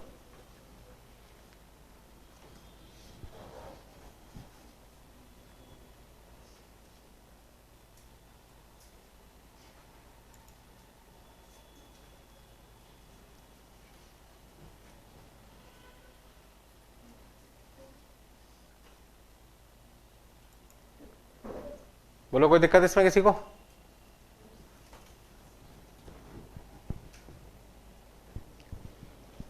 तो यदि मैं आपसे पूछूं कोई 5 पॉइंट मुझे बताओ इस चैप्टर के जो आज मैंने स्टार्ट किया, कोई बता पाएगा? कोई भी 5 पॉइंट तो मैंने बहुत सारे डिस्कस किए। पहला, फैक्ट्री कॉस्ट पर यूनिट क्या कर सकते हैं, कम। दूसरा, रॉ मटेरियल की वेस्टेज कम कर सकते हैं। तीसरा, लेबर की एफिशिएंसी बढ़ा सकते हैं। चौथा, प्रोडक्ट की क्वालिटी इंप्रूव कर सकते हैं। छठा, प्रोडक्शन कैपेसिटी बढ़ा सकते हैं। 7th point, losses, weight loss, normal loss और कौन से होते हैं, एबनॉर्मल, जिसमें नॉर्मल लॉस और वेट लॉस कौन बियर करता है, कस्टमर। मतलब कॉस्ट पर यूनिट क्या होती है, पहले से बढ़ने लगती है। और दूसरा लॉस होता है जो मैन्युफैक्चरर बियर करता है जिसको कहते हैं एबनॉर्मल लॉस। उस लॉस को कस्टमर से तो ले नहीं सकते तो कहां से राइट ऑफ करोगे, पीएनएल। तो आप कह सकते हैं कौन से लॉस को पीएनएल से राइट ऑफ करते हैं और किसको नहीं करते, नॉर्मल लॉस और वेट लॉस को। कौन से लॉसेस से कॉस्ट पर यूनिट बढ़ती है, नॉर्मल लॉस और वेट लॉस। और किससे कॉस्ट पर यूनिट पे कोई फर्क नहीं पड़ता, अनचेंज नहीं फर्क पड़ता, एबनॉर्मल लॉस। ठीक है जी। प्रोसेस कॉस्टिंग अप्लाई करने की कंडीशंस क्या है, प्रोडक्ट आपके क्या होने चाहिए, होमोजीनियस होने चाहिए, लार्ज क्वांटिटी बननी चाहिए। और जब भी आप अपने प्रोडक्ट की कॉस्ट कंप्यूट करेंगे कब करेंगे, काम के पूरे होने के बाद। लगातार काम होना चाहिए, रुकना नहीं चाहिए। मतलब काम डेली बेसिस पे होना चाहिए। ये नहीं कि आपने एक बार बना दिया 6 महीने के लिए भूल जाओ, ऐसा नहीं। डेली बेसिस पे क्या होगा, काम होगा। एग्जाम्पल पूछ सकते हैं कौन कौन से इंडस्ट्री के अंदर प्रोसेस कॉस्टिंग यूज होती है। मैन्युफैक्चरिंग तो एग्जाम्पल नहीं है, इंडस्ट्री का पूछ रहा हूँ कौन कौन सी। रबर इंडस्ट्री हो गई आपकी, पेपर हो गई, ऑयल हो गया आपके पास में, शू मेकिंग हो गया, ठीक है ना। ये बहुत सारे एग्जाम्पल हैं जहाँ पे कोई चीज मैन्युफैक्चर कर रहे हैं, केमिकल हो गए, किसी चीज को रिफाइन कर रहे हैं, वहां पे हम किसको यूज करते हैं, प्रोसेस। शुगर इंडस्ट्री, गन्ने से शुगर बनाते हैं तो बहुत सारे बीच में क्या आते हैं, प्रोसेस आते हैं, ठीक है ना। तो आज के लिए इतना ही करते हैं, बाकी काम करते हैं नेक्स्ट क्लास में।